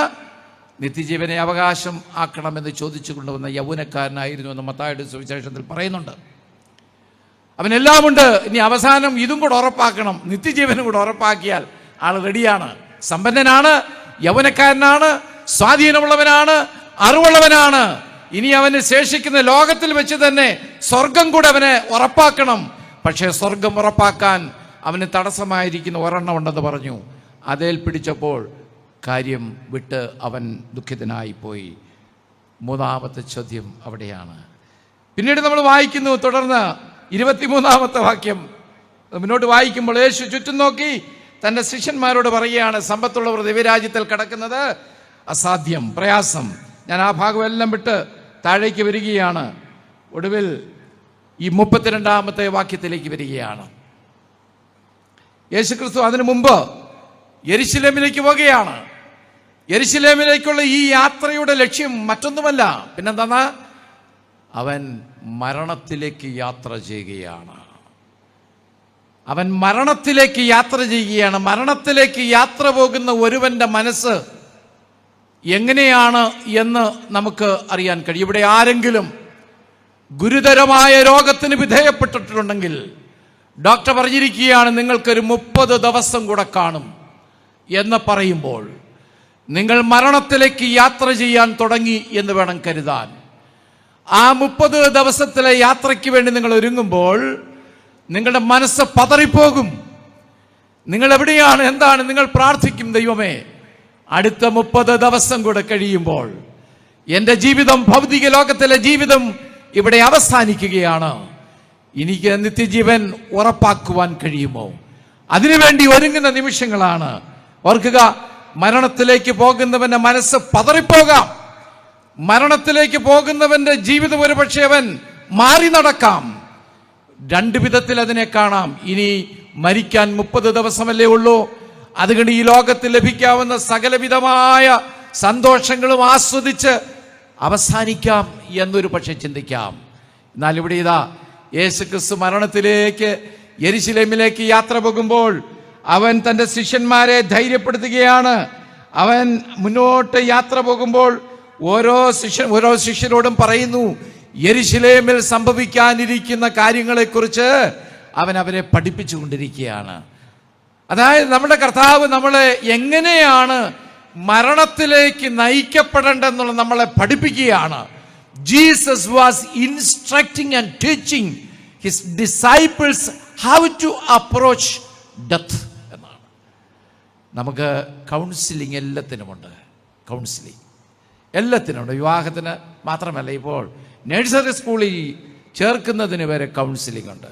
ഇപ്പോൾ അത് പറയുന്ന കൗൺസിലിങ്ങിന് വിളിച്ചിരിക്കുക അപ്പനെയും അമ്മയും. എന്തിനാണ്?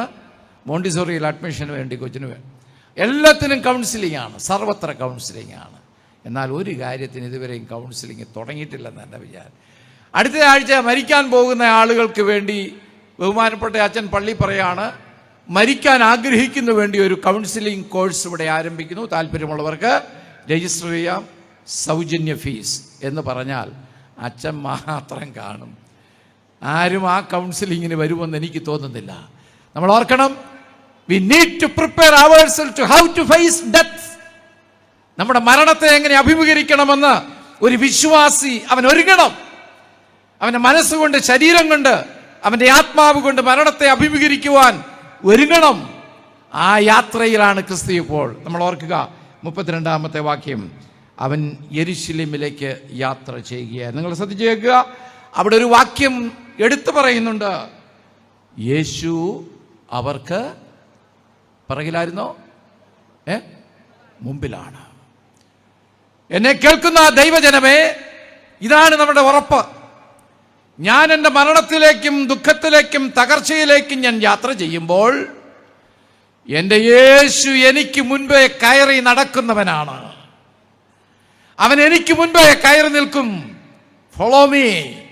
മരണത്തിലേക്ക് യാത്ര ചെയ്യുന്ന ഏതവനെയും, തകർച്ചയിലേക്കും ദുരന്തത്തിലേക്കും യാത്ര ചെയ്യുന്നവരുടെ മുമ്പിൽ യാത്ര ചെയ്യുന്നവന്റെ പേരാണ് യേശു. അപ്പോൾ നമുക്ക് അവനെ നോക്കിയാണ് യാത്ര ചെയ്യാനുള്ളത്. അതുകൊണ്ടാണ് മരണനേരത്തൊക്കെ നമ്മൾ പാടുന്ന ഒരു പാട്ടിൻ്റെ ചരണം ഇതാണ്, യാത്ര ചെയ്യും ഞാൻ ക്രൂശെ നോക്കി, യുദ്ധം ചെയ്യും ഞാൻ യേശുവിനാ,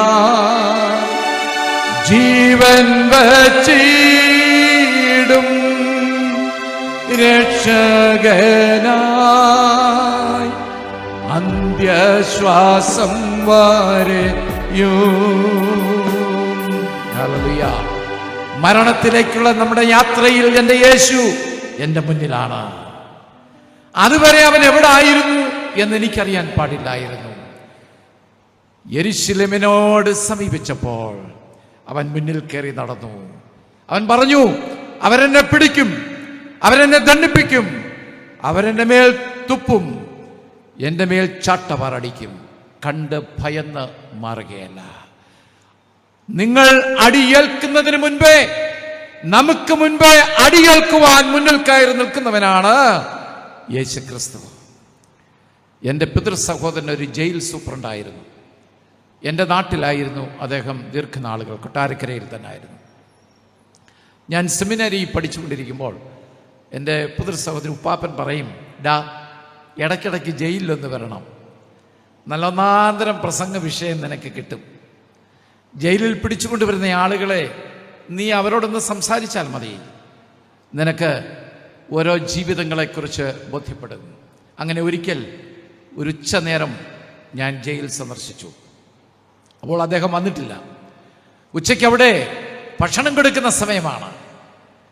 അപ്പം കള്ളന്മാരുണ്ടാക്കിയ ഭക്ഷണം എല്ലാവർക്കും വിതരണം ചെയ്യുവാൻ ഒരുക്കി വെച്ചിരിക്കുകയാണ്. ഉച്ചയ്ക്ക് കഞ്ഞിയും പയറുതോരനും മാങ്ങ അച്ചാറുമാണ്. ഒരു ചെറിയ ബൗളിൽ ജയിൽ സൂപ്രണ്ടിൻ്റെ ടേബിളിൽ ഒരു കപ്പ് കഞ്ഞിയും 2 സ്പൂൺ തോരനും പയറുതോരനും 1 സ്പൂൺ അച്ചാറും കൊണ്ടുവച്ചിട്ടുണ്ട്. ഞാൻ ജയിലിൻ്റെ വാർഡൻ ചോദിച്ചു, സാറേ ഇതെന്തിനാ ഇവിടെ കൊണ്ടുവച്ചേക്കുന്നത്? അപ്പോൾ അദ്ദേഹം പറഞ്ഞു, സാറ് വരണം, സൂപ്രണ്ട് സാറ് വരണം, അദ്ദേഹം വന്ന് ഇത് കഴിക്കണം. ഇത് കഴിച്ച് ഒരു 20 മിനിറ്റ് കഴിഞ്ഞതിന് ശേഷം അദ്ദേഹം പറയും, സാർ ഇനിയും വിതരണം ചെയ്യാം.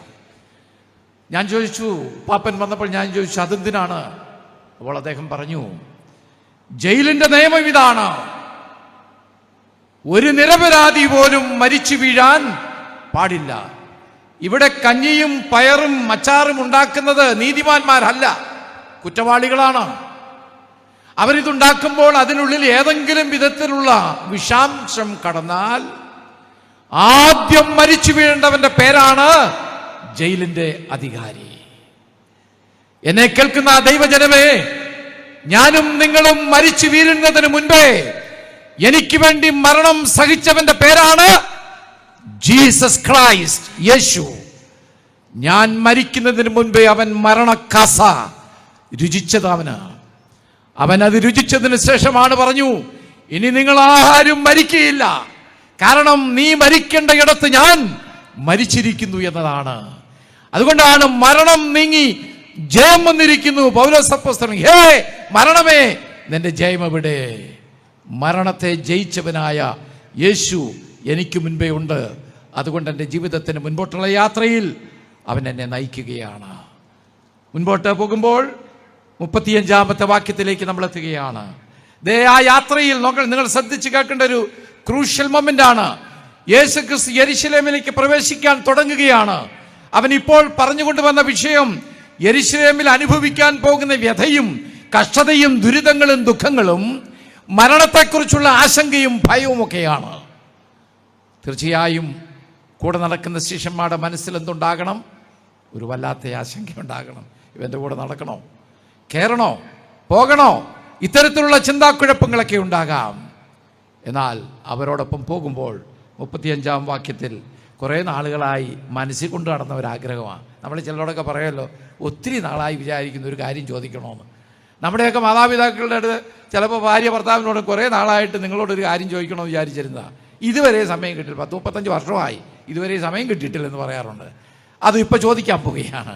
ഇതാ ശിഷ്യന്മാർ 2 പേർ, സബദി മക്കൾ, അവരുടെ പേരറിയാമല്ലോ. ആരൊക്കെയാണ്? ഇത് ലൈവ് പോകുന്നത് കൊണ്ട് വീട്ടിലിരുന്ന് ചിലർ ഒരു പക്ഷേ ഉത്തരം പറയുന്നുണ്ടായിരിക്കാം. ഈ പന്തലിൻ്റെ കീഴിലിരിക്കുന്നവർ ഉത്തരം പറയുന്നുണ്ട്. സബദി മക്കൾ എത്ര പേരുണ്ട്? 2 പേര്. സൺഡേ സ്കൂളിൽ പഠിക്കുന്ന കുട്ടികൾക്ക് അറിയാമല്ലോ 2 പേർ. അവരുടെ പേരെന്തൊക്കെയാണ്? യാക്കോബ്, യോഹന്നാൻ. അവർ 2 പേരും നോക്കിയ മർക്കോസ് എഴുതിയ സുവിശേഷത്തിൽ അവർ നേരിട്ടൊരാവശ്യം പറയുകയാണ്. എന്നാൽ മത്തായി എഴുതിയ സുവിശേഷത്തിൽ പറഞ്ഞിരിക്കുന്ന അവരുടെ അമ്മ വന്ന് ചോദിക്കുന്നതായിട്ടാണ് പറയുന്നത്. അതെങ്ങനെയായിരുന്നാലും ചോദ്യം ഒരെണ്ണേ ഉള്ളൂ, ഒറ്റ ചോദ്യം. എന്താണ് ചോദ്യം? അവർ പറഞ്ഞു, കർത്താവേ, ഞങ്ങൾ നിന്നോട് യാചിപ്പാൻ പോകുന്നത് ഞങ്ങൾക്ക് ചെയ്തു തരുവാൻ അപേക്ഷിക്കുന്നു. നോക്കിയേ, ചോദ്യങ്ങൾക്കൊരു ഇൻട്രൊഡക്ഷൻ ഉണ്ട്. ഏത് വിഷയം അങ്ങനല്ലേ? നമ്മുടെ ഭാര്യ ഭർത്താവിനോടൊരു കാര്യം ചോദിക്കുന്നെങ്കിൽ ഇന്ന് എങ്ങനെ ഉണ്ടായിരുന്നു, ജോലി കാര്യങ്ങളൊക്കെ എങ്ങനെ ഉണ്ടായിരുന്നു, നല്ല സുഖമായിരുന്നു, യാത്രയൊക്കെ സുഖമായിരുന്നു എന്നൊക്കെ ചോദിച്ചേച്ച് കാര്യങ്ങളൊക്കെ തട്ടിത്തടവി ഒരു പരുവത്തിലൊക്കെ ആക്കിയേച്ച് സംഗതി വിഷയത്തിലേക്ക് കടക്കും.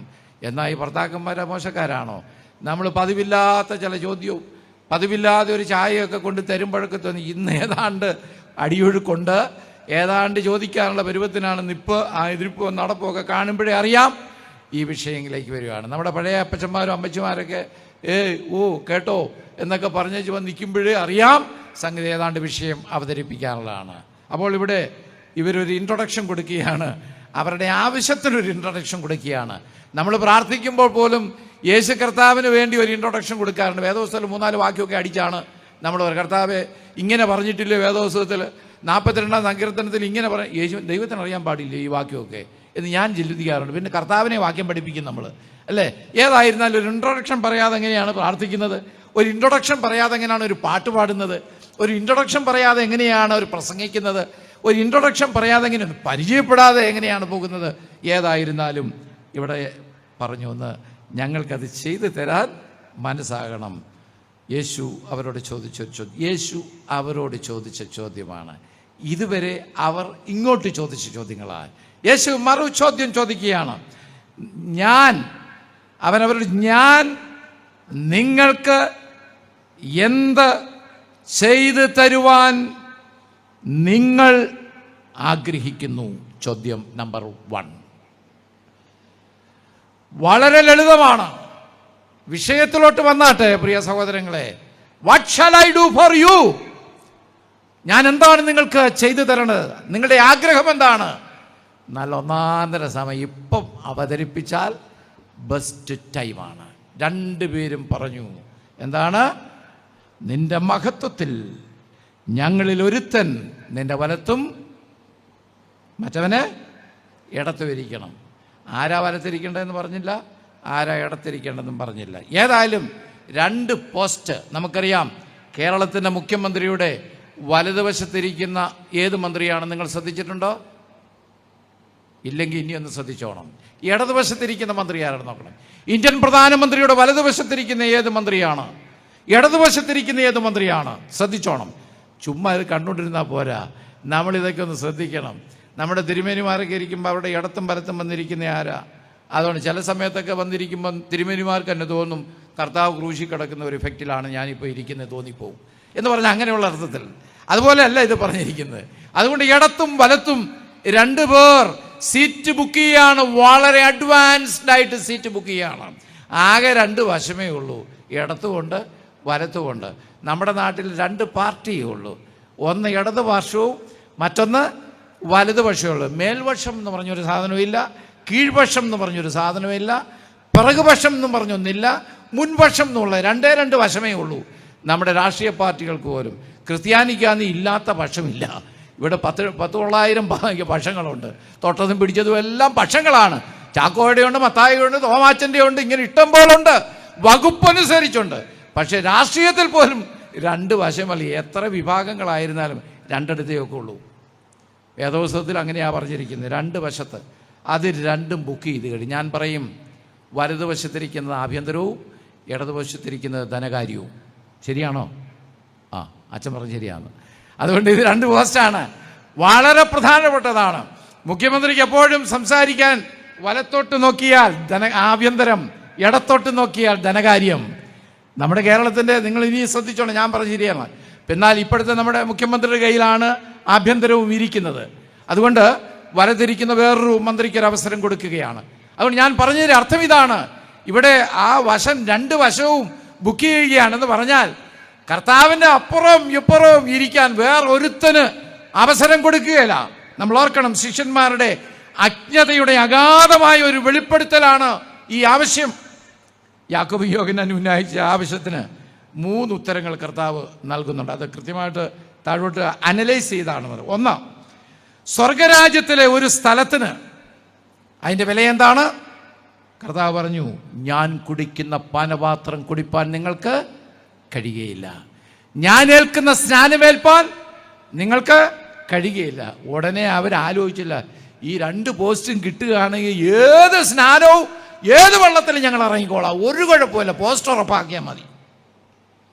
അവർ പറഞ്ഞു, കർത്താവ് പറഞ്ഞു, മർക്കോസ് എഴുതിയ സുവിശേഷം 10:38-39 വാക്യങ്ങളും യേശു അവരോട് പറഞ്ഞു, നിങ്ങൾ യാചിക്കുന്നത് ഇന്നതെന്ന് നിങ്ങൾ അറിയുന്നില്ല.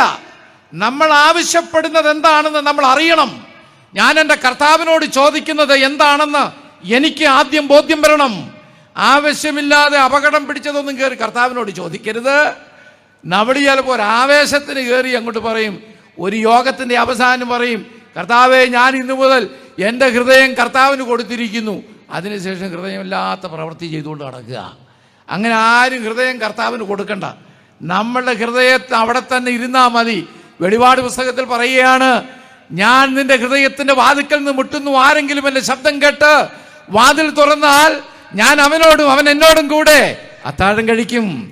I will come and dwell in your heart എന്നാണ്. നിന്റെ ഹൃദയത്തിലേക്ക് ഞാൻ വരാം. ആരും ഹൃദയം എടുത്ത് കർത്താവിന് കൊടുക്കുമൊന്നും വേണ്ട.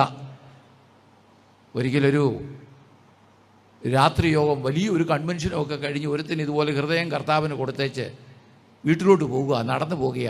സ്ഥലമൊന്നും പറയുന്നതിന്, പേരൊന്നും പറയുന്നില്ല. ഇത് നാട്ടുകാർ കേട്ട പിന്നെ എന്നെ തിരിച്ചു പോകാൻ അനുവദിക്കത്തില്ല. ഏതായിരുന്നാലും അവർ രാത്രി ഹൃദയ സമർപ്പണമൊക്കെ കഴിഞ്ഞ്, നല്ല നിലാവുള്ള രാത്രിയാണ്, ധാരാളം റബ്ബർ ഉള്ള ഒരു സ്ഥലമാണ്. ഏത് സ്ഥലമാണ് നിങ്ങൾ കണ്ടുപിടിച്ചാൽ മതി. അപ്പോൾ റബ്ബറൊക്കെ ഉള്ള സ്ഥലമാണ്. ഭാര്യയും ഭർത്താവും കൂടെ പോകുന്ന സമയത്താണ് നല്ല നിലാവുള്ള രാത്രി. നോക്കിയപ്പോൾ എന്നാൽ 1-ാം തരം ബഡ് തൈകൾ, റബ്ബറിൻ്റെ തൈ നഴ്സറി ഒരിടത്ത് കണ്ടു. ഹൃദയം കൊടുത്തവൻ പെട്ടെന്ന് വിചാരിച്ചു പതുക്കെ 2 അടിച്ചുകൊണ്ട് പോകാൻ. നല്ല നിലാവൊക്കെ ഉണ്ട്. അത് കയ്യിലൊരു വേദോസമുണ്ട്, അത് കയ്യാലപ്പുറത്ത് വെച്ചേച്ച് പതുക്കെ അപ്പുറത്ത് ചാടി 10 തയ്യും അടിച്ചുകൊണ്ട് അങ്ങ് വീട്ടിൽ പോയി. നേരം വെളുത്തപ്പോൾ റബ്ബറിൻ്റെ നഴ്സറിയുടെ ഉടമസ്ഥൻ നേരെ വീട്ടിൽ വന്ന് പറഞ്ഞു, തോമാച്ച ഈ വേദോസം അവിടെ വെച്ചേച്ച് ആ റബ്ബർ തൈ ഇനി തിരിച്ചു തരാൻ പറഞ്ഞു. കാരണം എന്താണെന്ന് ചോദിച്ചാൽ, ഈ ഹൃദയം കൊടുത്തവൻ്റെ വേദപുസ്തകം കയ്യാലപ്പുറത്തിരിക്കുകയായിരുന്നു. അതിനകത്ത് പേരും അഡ്രസ്സും ഫോൺ നമ്പരും മൊബൈൽ നമ്പരും ഇമെയിൽ അഡ്രസ്സ് വരെ ഉണ്ട്. കണ്ടുപിടിക്കുന്ന ഒരു പ്രയാസം. അതുകൊണ്ട് ദയവേത് ആരെങ്കിലും ഇങ്ങനെയുള്ള പരിപാടിക്കൊക്കെ പോകുമ്പോൾ വേദപുസ്തകത്തിന് അഡ്രസ്സെങ്കിലും എഴുതാതിരിക്കണം. ഇതാരുടെയാണെന്ന് പോലും അറിയത്തില്ല. ചിലരൊക്കെ വേദപുസ്തകമൊക്കെ കൊണ്ട് എന്തെല്ലാം പരിപാടിയാണ് ചെയ്യുന്നത്, അല്ലേ? വേദപുസ്തകം കൈ വെച്ചുകൊണ്ട് തന്നെ എന്തെല്ലാം പദ്ധതികളാണ് ആവിഷ്കരിക്കുന്നത്. അതുകൊണ്ട് ദയവേത് ഇങ്ങനെയുള്ള കാര്യങ്ങളൂടെ ശ്രദ്ധിക്കണം എന്നോർക്കുകയാണ്. സ്വർഗരാജ്യത്തിൻ്റെ വില എന്ന് പറയുന്നത് വളരെ വിലയാണ്. അതായത് നിങ്ങൾ യാചിക്കുന്നതെന്ന് നിങ്ങൾക്കറിയുന്നില്ല. 2, വരാനിരിക്കുന്ന ദൈവരാജ്യത്തിൻ്റെ സീറ്റ് വിഭജനം നടത്തുന്നത് പുത്രന്റെ അവകാശമല്ല. എൻ്റെ വലത്താരിരിക്കണം, എൻ്റെ ഇടത്താരിരിക്കണമെന്ന് നിശ്ചയിക്കുന്നത് അത് ദൈവപുത്രന്റെ അവകാശത്തിൽപ്പെടുന്നതല്ല. അത് പിതാവ് ആർക്ക് വേണ്ടി നിശ്ചയിച്ചിട്ടുണ്ടോ അത് അവർക്കവൻ നൽകും. യോഹന്നാൻ എഴുതിയ സുവിശേഷത്തിൽ 14-ാം അധ്യായത്തിൽ നമ്മൾ വായിക്കുന്നു, നിങ്ങളുടെ ഹൃദയം കലങ്ങിപ്പോകരുത്, ദൈവത്തിൽ വിശ്വസിപ്പിൻ, എന്നിലും വിശ്വസിപ്പിൻ. എൻ്റെ പിതാവിൻ്റെ ഭവനത്തിൽ അനേകം വാസസ്ഥലങ്ങളുണ്ട്. ഇല്ലെങ്കിൽ ഞാൻ നിങ്ങളോട് പറയുമായിരുന്നു, ഞാൻ നിങ്ങൾക്ക് സ്ഥലമൊരുക്കുവാൻ പോകുന്നു. ഞാൻ പോയി നിങ്ങൾക്ക് സ്ഥലമൊരുക്കിയാൽ ഞാൻ ഇരിക്കുന്ന ഇടത്ത് നിങ്ങളും ഇരിക്കേണ്ടതിന് ഞാൻ വീണ്ടും വന്ന് നിങ്ങളെ ചേർത്തുകൊള്ളും. ദൈവം തൻ്റെ പുത്രനെ ഇരിക്കാൻ അനുവദിച്ചാൽ മാത്രമേ ഇരിക്കുകയുള്ളൂ. നമ്മുടെ ക്രിസോസ്റ്റം തിരുമേനി പറയുന്നൊരു കഥയുണ്ട്. ആ കഥ മറ്റൊന്നുമല്ല. ഒരിക്കലും ബിഷപ്പ് മരിച്ച് സ്വർഗത്തിൽ പോയി. തിരുമേനിയുടെ ഭാഷയിൽ പറഞ്ഞ് അങ്ങനെ പോകുന്നതല്ല, അബദ്ധം പറ്റി അങ്ങ് ചെന്നതാണ്. അങ്ങനെ സ്വർഗത്തിൽ ചെന്നപ്പോൾ ദൈവം തമ്പുരാൻ സിംഹാസനത്തിലിരിക്കുക. ഇതൊക്കെ ഇവിടെ കേട്ടിട്ടുള്ളതുകൊണ്ട് ബിഷപ്പ് നോക്കിയപ്പോൾ ചെന്നപ്പോൾ തൻ്റെ ഭദ്രാസനത്തിൽപ്പെട്ട തോമാച്ചനും കുഞ്ഞേലിയും മറിയാമ്മയും അമ്മുക്കുട്ടിയും എല്ലാം വരുന്നു.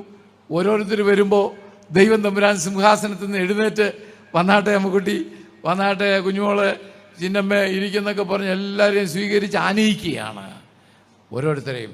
അപ്പോഴത്തേക്ക് ബിഷപ്പ് അതൊക്കെ ആ വാതൊക്കെ ചെന്നിങ്ങനെ നിൽക്കുകയാണ്, നമ്മളെ വിളിക്കുമെന്ന് വിചാരിച്ച്. പക്ഷേ കുറേ നേരമായിട്ട് നിന്നിട്ടും ബിഷപ്പിനെ ഈ ദൈവം മൈൻഡ് ചെയ്യുന്നില്ല. അല്പം ആരോ പറഞ്ഞൊരു ബിഷപ്പ് വന്നിട്ടുണ്ട്, ഏത് ഭദ്രാസനം പറഞ്ഞിട്ടില്ല കേട്ടോ, ഒരു ബിഷപ്പ് വന്നിട്ടുണ്ട് എന്ന് പറഞ്ഞു. അപ്പോൾ ഫ്രണ്ടിരിക്കുക. ദൈവം തമ്പുരാൻ നോക്കി പൊരുത്തൻ അവിടെ നിൽപ്പുണ്ട് വാതുക്കെ. അപ്പോൾ അതുവരെ അമ്മുക്കുട്ടിയൊക്കെ എഴുന്നേറ്റിരുത്തിയ ദൈവം പതുക്കെ കസേരയിൽ അങ്ങ് ഉറപ്പിച്ചങ്ങിരുന്നു. അപ്പോൾ ബിഷപ്പിന് മനസ്സിലായി, എന്നെ ഇതുവരെ അങ്ങോട്ട് ക്ഷണിക്കുക പോലും ചെയ്തില്ലോ. ബിഷപ്പ് നേരെ അങ്ങ് ചെന്നു എന്നാണ് പറഞ്ഞത്. അങ്ങോട്ട് എന്ന് പറഞ്ഞു, ഒരു മര്യാദകേട് കാണിക്കരുത്. ഞാൻ വിചാരിച്ചു ഇത് ഭൂമി മാത്രമേ ഉള്ളായിരുന്നു, സ്വർഗത്തിലും ഈ മര്യാദകേടുണ്ടോ? ഞാൻ എത്ര നേരമായി അവിടെ വന്നു. അവിടെ അമ്മുക്കുട്ടി വന്നപ്പോഴും ഞാൻ ശുശ്രൂഷ ഭദ്രാസനത്തിൽ ആ കൊച്ചു വീട്ടിൽ അവരെല്ലാം വന്നപ്പോൾ അങ്ങ് എഴുന്നേറ്റ് നിന്ന് എല്ലാവരെയും അങ്ങ് ക്ഷണിച്ചല്ലോ. അപ്പോൾ ദൈവം പറഞ്ഞു, ഞാൻ മനഃപൂർവ്വം എഴുന്നേക്കാതിരുന്ന കാരണം ഞാൻ എഴുന്നേറ്റ് അങ്ങോട്ട് മാറി നീ കയറി ഇവിടെ ഇരുന്ന് കളയും, അതുകൊണ്ടാണ് ഞാൻ ഇത് പേടിച്ചിരിക്കുകയാണ്. ദൈവത്തിന് പോലും ഭയമാണ് ഈ സീറ്റ്, വലിയ പ്രശ്നമായി ഈ സീറ്റ് കേട്ടോ. അതുകൊണ്ട് സീറ്റ് വിഭജനം എന്ന് പറയുമ്പോൾ അപകടം പിടിച്ച ഒന്നാണ്. അതുകൊണ്ട് ഇവിടെ പറയാ, വരാനിരിക്കുന്ന ദൈവരാജ്യത്തിന്റെ സീറ്റ് വിഭജനം നടത്തുക പുത്രന്റെ അവകാശമല്ല. 3, യേശുവിന്റെ സഭയിൽ നേതൃത്വം എന്നത് ശുശ്രൂഷയാണ്, സീറ്റ് പിടിക്കുന്നതല്ല. Praise the Lord. യേശുവിന്റെ സഭയിൽ നേതൃത്വം എന്ന് പറയുന്നത് ശുശ്രൂഷയാണ്. മർക്കോസ് 10:41 മുതൽ 45 വരെ ഞാൻ നേരത്തെ പറഞ്ഞതുപോലെ ലോക ചരിത്രത്തിൽ സിംഹാസന പോര് വളരെ വ്യക്തമായി കാണാം. ഇപ്പോഴും ഈ പോര് നടന്നുകൊണ്ടിരിക്കുകയാണ്. ദൈവത്തിന് ഈ സിംഹാസന പോരിൽ പങ്കില്ല എന്നത് നമ്മൾ മനസ്സിലാക്കണം. ദൈവത്തിന് ഈ കലഹങ്ങളിലും യുദ്ധങ്ങളിലും പങ്കില്ലെന്ന് വസ്തുത ആളുകൾ വിസ്മരിക്കുന്നുണ്ട്. സിംഹാസന പോരിൽ ദൈവത്തിന് എന്ത് കാര്യം? സ്വർഗീയ സിംഹാസനം ഉപേക്ഷിച്ച് ശുശ്രൂഷ ചെയ്യുവാൻ ഇറങ്ങി വന്ന ദൈവത്തെ ആരാധിക്കുവാൻ സിംഹാസനത്തെ ചൊല്ലി ഇനി ഒരു വഴക്ക് വേണോ? ഇതാണ് വിഷയം. ഫിലിപ്പിയ ലേഖനം 2-ാം അധ്യായത്തിൽ വായിക്കാം, അവൻ ദൈവപുത്രനായിരിക്കെ ദൈവത്തോടുള്ള സമത്വം മുറുകെ പിടിച്ചുകൊള്ളണമെന്ന് വിചാരിക്കാതെ തന്നെത്താൻ താഴ്ത്തി വേഷത്തിൽ മനുഷ്യനായി. അവിടെ ഈ വാചകം നമ്മൾ ചേർക്കണം. ആ സ്വർഗീയ സിംഹാസനം വിട്ട് ഭൂമിയിലേക്ക് ഇറങ്ങി വന്നവന്റെ സിംഹാസനത്തെ ചൊല്ലി ഈ സമൂഹത്തിൽ നടക്കുന്ന സിംഹാസന പോര് ആർക്ക് വേണ്ടി എന്നൊരു ചോദ്യമുണ്ട്. എന്താ മഹത്വം? പറഞ്ഞു എൻ്റെ മഹത്വത്തിൽ എന്നാണ്. അങ്ങനെയാണ് എങ്കിൽ മഹത്വം സിംഹാസനത്തിൻ്റെ സീറ്റിലല്ല, പിന്നെന്താണ്? ആ സീറ്റിലിരിക്കുന്നവനിലാണ് മഹത്വം എന്നത് ഓർക്കണം. നമുക്കറിയാം, ഈ കസേരയിൽ ഇരിക്കുന്ന അഭിമന്യനായിട്ടുള്ള VS ഫ്രാൻസിസ് തിരുമേനി ആ കസേരയെ മഹത്വവൽക്കരിക്കുക അദ്ദേഹം ഇരിക്കുന്നത് കൊണ്ടാണ്. ആ കസേരയുടെ മഹത്വമല്ല, അതിലാരിയ്ക്കുന്നു എന്നതിനെ ആശ്രയിച്ചാണ്. ഇരിക്കേണ്ടവൻ ഇരിക്കണം അതാത് കസേരകളിൽ. ഇല്ല എങ്കിൽ ആ കസേരയുടെ മഹത്വം നഷ്ടപ്പെട്ടു പോകും. ഞാൻ അതിനപ്പുറത്തേക്ക് പോകാൻ ആഗ്രഹിക്കുന്നില്ല. ടോൾസ്റ്റോയുടെ മനോഹരമായ ഒരു നോവലുണ്ട്, യുദ്ധവും സമാധാനവും. ആ നോവലിൽ മഹത്വത്തെക്കുറിച്ച് അദ്ദേഹം തന്നെ എഴുതിയിട്ടിരിക്കുന്നത് മലയാളത്തിൽ ട്രാൻസ്ലേറ്റ് ചെയ്തിരിക്കുന്നത് ഞാനൊന്ന് വായിക്കാം.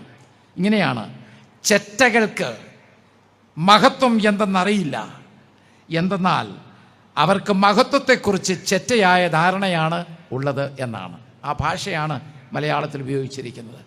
അതുകൊണ്ട് നമ്മൾ ഓർക്കണം, നമ്മളൊക്കെ ഇരിക്കുന്ന കസേരയുടെ മഹത്വമല്ല നമ്മളെ മഹത്വമാക്കുന്നത്. പിന്നെ ഞാൻ ആ കസേരയിലിരുന്ന് ദാസന്റെ ശുശ്രൂഷ ചെയ്യുമ്പോഴാണ് അതിനെ മഹത്വമാക്കുകയാണ്. നമുക്കറിയാം 2013 ആഗോള കത്തോലിക്ക സഭയുടെ പോപ്പ് തിരുമേനിയെ ഫ്രാൻസിസ് തിരുമേനി അവരോധിക്കപ്പെടുന്നത്. കത്തോലിക്ക സഭയുടെ മാർപ്പാപ്പന്മാർക്ക് ഒരു പ്രോട്ടോക്കോൾ ഉണ്ട്. അവർ ആദ്യമായി ആ വത്തിക്കാൻ സെന്റ് പീറ്റേഴ്സ് ബസിലിക്ക ചത്തുരത്തിൻ്റെ ബാൽക്കണിയിൽ വന്ന് ലക്ഷോപലക്ഷം ജനങ്ങളെ ആശീർവദിക്കുന്ന ഒരു ചടങ്ങുണ്ട്. ആദ്യമായി ആ കർട്ടൻ തുറന്ന് അദ്ദേഹം ആ ബാൽക്കണിയിലോട്ട് വരുമ്പോൾ ആ ജനലക്ഷങ്ങൾ ആർത്ത് വിളിക്കും, പാപ്പായെ ഞങ്ങൾക്ക് തന്നതിനാൽ. അവർ ഉറക്കെ വിളിച്ച് ദൈവത്തിന് മഹത്വം കരയിച്ചു. എന്നാൽ ഫ്രാൻസിസ് മാർപ്പാപ്പ ഈ കാലമൊക്കെ ഈ നിർവഹിച്ചുവെന്ന പ്രോട്ടോകോൾ തെറ്റിച്ചു. അദ്ദേഹം ബാൽക്കണിയിലേക്ക് ഇറങ്ങി വന്ന് ആശീർവദിക്കുന്നതിന് മുൻപ് ജനത്തോടൊരു ആവശ്യം പറഞ്ഞു. അദ്ദേഹം ഇതിങ്ങനെയാ പറഞ്ഞത്: ഞാൻ നിങ്ങളെ അനുഗ്രഹിക്കാൻ നിങ്ങൾ എന്നെ അനുഗ്രഹിക്കണം എന്ന്. Price the Lord. ഞാൻ നിങ്ങളെ അനുഗ്രഹിക്കാൻ നിങ്ങൾ എന്നെ അനുഗ്രഹിക്കണം. എന്നെ കേൾക്കുന്ന ദൈവജനമേ, ഈ മഹാ ഇടവകയിലെ ഓൺലൈനിലൂടെയും ഈ പന്തലിന്റെ കീഴിൽ ഇരിക്കുന്ന കേൾക്കുന്ന ദൈവജനമേ, ഈ ഭദ്രാസനത്തെ അനുഗ്രഹിക്കുവാൻ ഈ തിരുമേനിയെ നിങ്ങൾ അനുഗ്രഹിക്കണം. എങ്കിൽ മാത്രമേ അദ്ദേഹത്തിന് നിങ്ങളെ അനുഗ്രഹിക്കുവാൻ കഴിയുകയുള്ളൂ. Price the Lord. അതാണ് ദൈവത്തിന് മഹത്വം. നമ്മൾ ആരാണ്? ഞാൻ ഇരിക്കുന്ന എൻ്റെ അധികാരം കൊണ്ടോ എൻ്റെ പദവി കൊണ്ടോ ഞാൻ ഏതെങ്കിലും ആയി എന്നല്ല. നിങ്ങളുടെ പ്രാർത്ഥനയില്ലാതെ, നിങ്ങളുടെ അനുഗ്രഹമില്ലാതെ ഞങ്ങൾക്ക് ഒരു ചുവട് വയ്ക്കുവാൻ കഴിയുകയില്ല. മാർത്തോമാ സഭയുടെ വിശുദ്ധ കുർബാന ശുശ്രൂഷയുടെ അവസാന ഭാഗം ഒരാശീർവാദമാണ്. ആ ആശീർവാദം ഇങ്ങനെയാണ്. അതുവരെ 4 ആശീർവാദമുണ്ട്. അതിലൊടുവിലത്തെ ആശീർവാദം ഇങ്ങനെയാണ്: ബലഹീനരും പാപിയുമായ അടിയാർ ഞങ്ങൾക്ക് കരുണയും സഹായവും ലഭിപ്പാൻ നിങ്ങൾ സന്തോഷിച്ച് ആനന്ദിച്ച് സമാധാനത്താലെ പോയി ഞങ്ങൾക്ക് വേണ്ടിയും പ്രാർത്ഥിപ്പിൻ. എനിക്കൊന്ന് CSI ക്രമത്തിലും അതുപോലൊരു പ്രാർത്ഥനയുണ്ട്. അവസാനം ആവശ്യപ്പെടുകയാണ് വൈദികൻ, നിങ്ങൾ ഞങ്ങൾക്ക് വേണ്ടി പ്രാർത്ഥിക്കണം. നിങ്ങൾ ഓർക്കണം, ഞങ്ങൾ അതിനു മുമ്പൊക്കെ ഈ അച്ഛൻ ആരാ പുള്ളിയെന്നറിയാവോ? ആദ്യമൊക്കെ അടിച്ച് തകർത്ത്, വല്ല കുർബാനയൊക്കെ തകർത്ത് നല്ല ഗംഭീരമായി പ്രസംഗിച്ച് എല്ലാവരും സർപ്പസന്തതികളെ എന്നൊക്കെ വിളിച്ച് ഒരുമാതിരി ആക്രമിക്കാവുന്ന പരമാവധി ആക്രമണവും നടത്തി ഒടുവിൽ പിരിച്ചുവിടുന്നതിന് മുമ്പ് പറയുകയാണ്, ഞങ്ങൾ പാപികളാണ്, ബലഹീനരാണ്. നിങ്ങൾ പോകുമ്പോൾ എങ്ങനെ പോകണം? പള്ളി വിട്ട് പോകുന്നത് എങ്ങനെയാണെന്ന് അവിടെ പറഞ്ഞിട്ടുണ്ട്. പള്ളിയിൽ നിന്ന് വിട്ടു പോകുമ്പോൾ 3 അവസ്ഥയിൽ പോകണം. എങ്ങനെയാണെന്നറിയാമോ? നിങ്ങൾ സന്തോഷത്തോടെ പോകണം. പള്ളിയിൽ നിന്ന് ഇറങ്ങിപ്പോകുമ്പോൾ കേട്ടോ, സന്തോഷത്തോടെ പോകണം. 2 സന്തോഷിച്ച്, 2 ആനന്ദത്തോടെ പോകണം. ആനന്ദത്തോടെ പോകണം. പിന്നെ സമാധാനത്തോടെ പോകണം. ഈ സന്തോഷവും ആനന്ദവും തമ്മിൽ എന്തെങ്കിലും വ്യത്യാസമുണ്ടോ? ഉണ്ട്. സന്തോഷം എന്ന് പറഞ്ഞാൽ സാഹചര്യങ്ങൾ നമുക്ക് സമ്മാനിക്കുന്നതാണ് സന്തോഷം. ഇന്ന് രാവിലെ ഇറങ്ങിയപ്പോൾ ഒരാൾ വന്ന് 1000 രൂപ എന്നാ ഇത് കൊടുക്കുക. ഇന്നിപ്പോൾ നമ്മുടെ ആന്ധ്രയിലെ മിഷണറി അച്ഛൻ എന്തോ ഒരു സന്തോഷമാണെന്നറിയാമോ? കാര്യം എന്താ? അച്ഛൻ ഒത്തിരി നാൾ ആഗ്രഹിച്ച ഒരു വാഹനം ഇന്ന് അഭിമന്യ തിരുമേനി അങ്ങ് നൽകി കൊണ്ടുപോകണം പറഞ്ഞു. അച്ഛൻ എന്തോ ഒരു സന്തോഷമാണ് അല്ലേ? അച്ഛൻ ഇനി ഇത് ആന്ധ്രയെ കൊണ്ട് ചെന്ന് കഴിഞ്ഞ് പറയാണ്, ഇതിൽ കൂടെ ഒരു നല്ല വണ്ടി കിട്ടാമായിരുന്നു. ഇത് ആ കൂടി ഓമിനിയേക്കാൾ കുറച്ചുകൂടെ എത്രയോ നല്ല ഒന്നാന്തരം വണ്ടിയൊക്കെ ഉള്ളപ്പോൾ ഈ ഇപ്പോഴൊന്നും കയറി അഭിപ്രായം പറഞ്ഞോളൂ അച്ഛാ, ദൈവനാ കുമ്പസരിച്ച് പൊക്കോണം. ഏതായാലും ഞാൻ പറഞ്ഞതിൻ്റെ അർത്ഥം ഇതാണ്, നമ്മളുടെ സന്തോഷം എന്ന് പറഞ്ഞാൽ all the circumstances sometimes gifted us, that is we call happiness. നമ്മളെല്ലാവരും ചോദിക്കും സന്തോഷമാണോ? പിന്നെ വലിയ സന്തോഷമാണ്. പക്ഷെ അത് പെട്ടെന്ന് അങ്ങ് നിൽക്കും, പെട്ടെന്ന് പോകും. അതുകൊണ്ടാണ് പാട്ടുകാരൻ ഇങ്ങനെ പാടി, വെള്ളത്തിൻ കുമിള പോലെ മിന്നി വിളങ്ങിടുന്ന ജഡിക സുഖങ്ങൾ എന്നെ എതിരേൽക്കുകിൽ. വെള്ളത്തിൻ കുമിള പോലെ മിന്നി വിളങ്ങിടുന്ന ജഡിക സുഖങ്ങൾ എന്നെ എതിരേൽക്കുകിൽ. സുന്ദരന മനോഹര പ്രാകൃതരാം ചാരന്മാരെ ഭരിക്കുമോ വത്സല. മണ്ണെ പ്രതി മാണിക്യം വെടിയുകില്ല, ഈ മണ്ണെ പ്രതി മാണിക്യം വെടിയു. സന്തോഷം വേഗം നിന്ന് പോകും, വേഗം സന്തോഷം നീക്കും. രണ്ട് ആനന്ദം. Is there any difference? ആനന്ദം പൗലോസപ്പോസ്തലൻ പറഞ്ഞു, കർത്താവിൽ എപ്പോഴും, മലയാളത്തിൽ ട്രാൻസ്ലേഷൻ സ്വല്പം തെറ്റെന്നല്ല, പോരാ, റിജോയ്സ് ഇൻ ദ ലോർഡ് എന്നാണ്. Rejoice in the Lord. Rejoice എന്നുള്ളതിൻ്റെ കറക്റ്റ് ട്രാൻസ്ലേഷൻ ആനന്ദമെന്ന്. ആനന്ദം എന്ന് പറയുന്നത് എപ്പോഴാണെന്നറിയാമോ?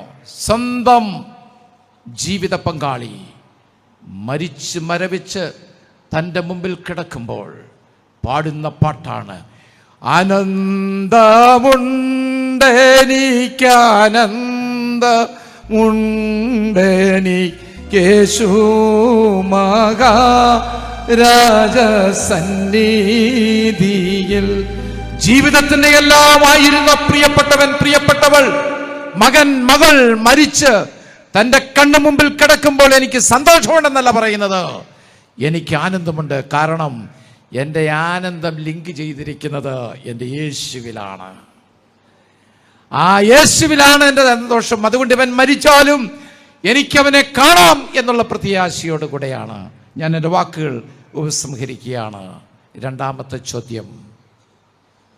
മുൻപോട്ട് യാത്ര ചെയ്യുമ്പോൾ യെരിഹോവിൽ കടന്നപ്പോൾ ഒരുത്തൻ അവിടെ ഇരുന്ന് നിലവിളിച്ച് ചോദിക്കുകയാണ്, എന്താണ്? ദാവീദ് പുത്ര യേശുവേ, എന്നോട് കരുണ തോന്നണമേ.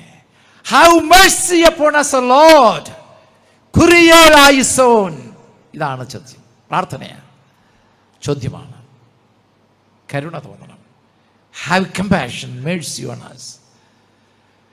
ഇതുവരെ അവൻ ചോദിച്ചുകൊണ്ടിരുന്നത് എന്തായിരുന്നു അറിയാമോ? വഴിയെ പോകുന്നവരോട് കരുണയാണോ കാശാണോ?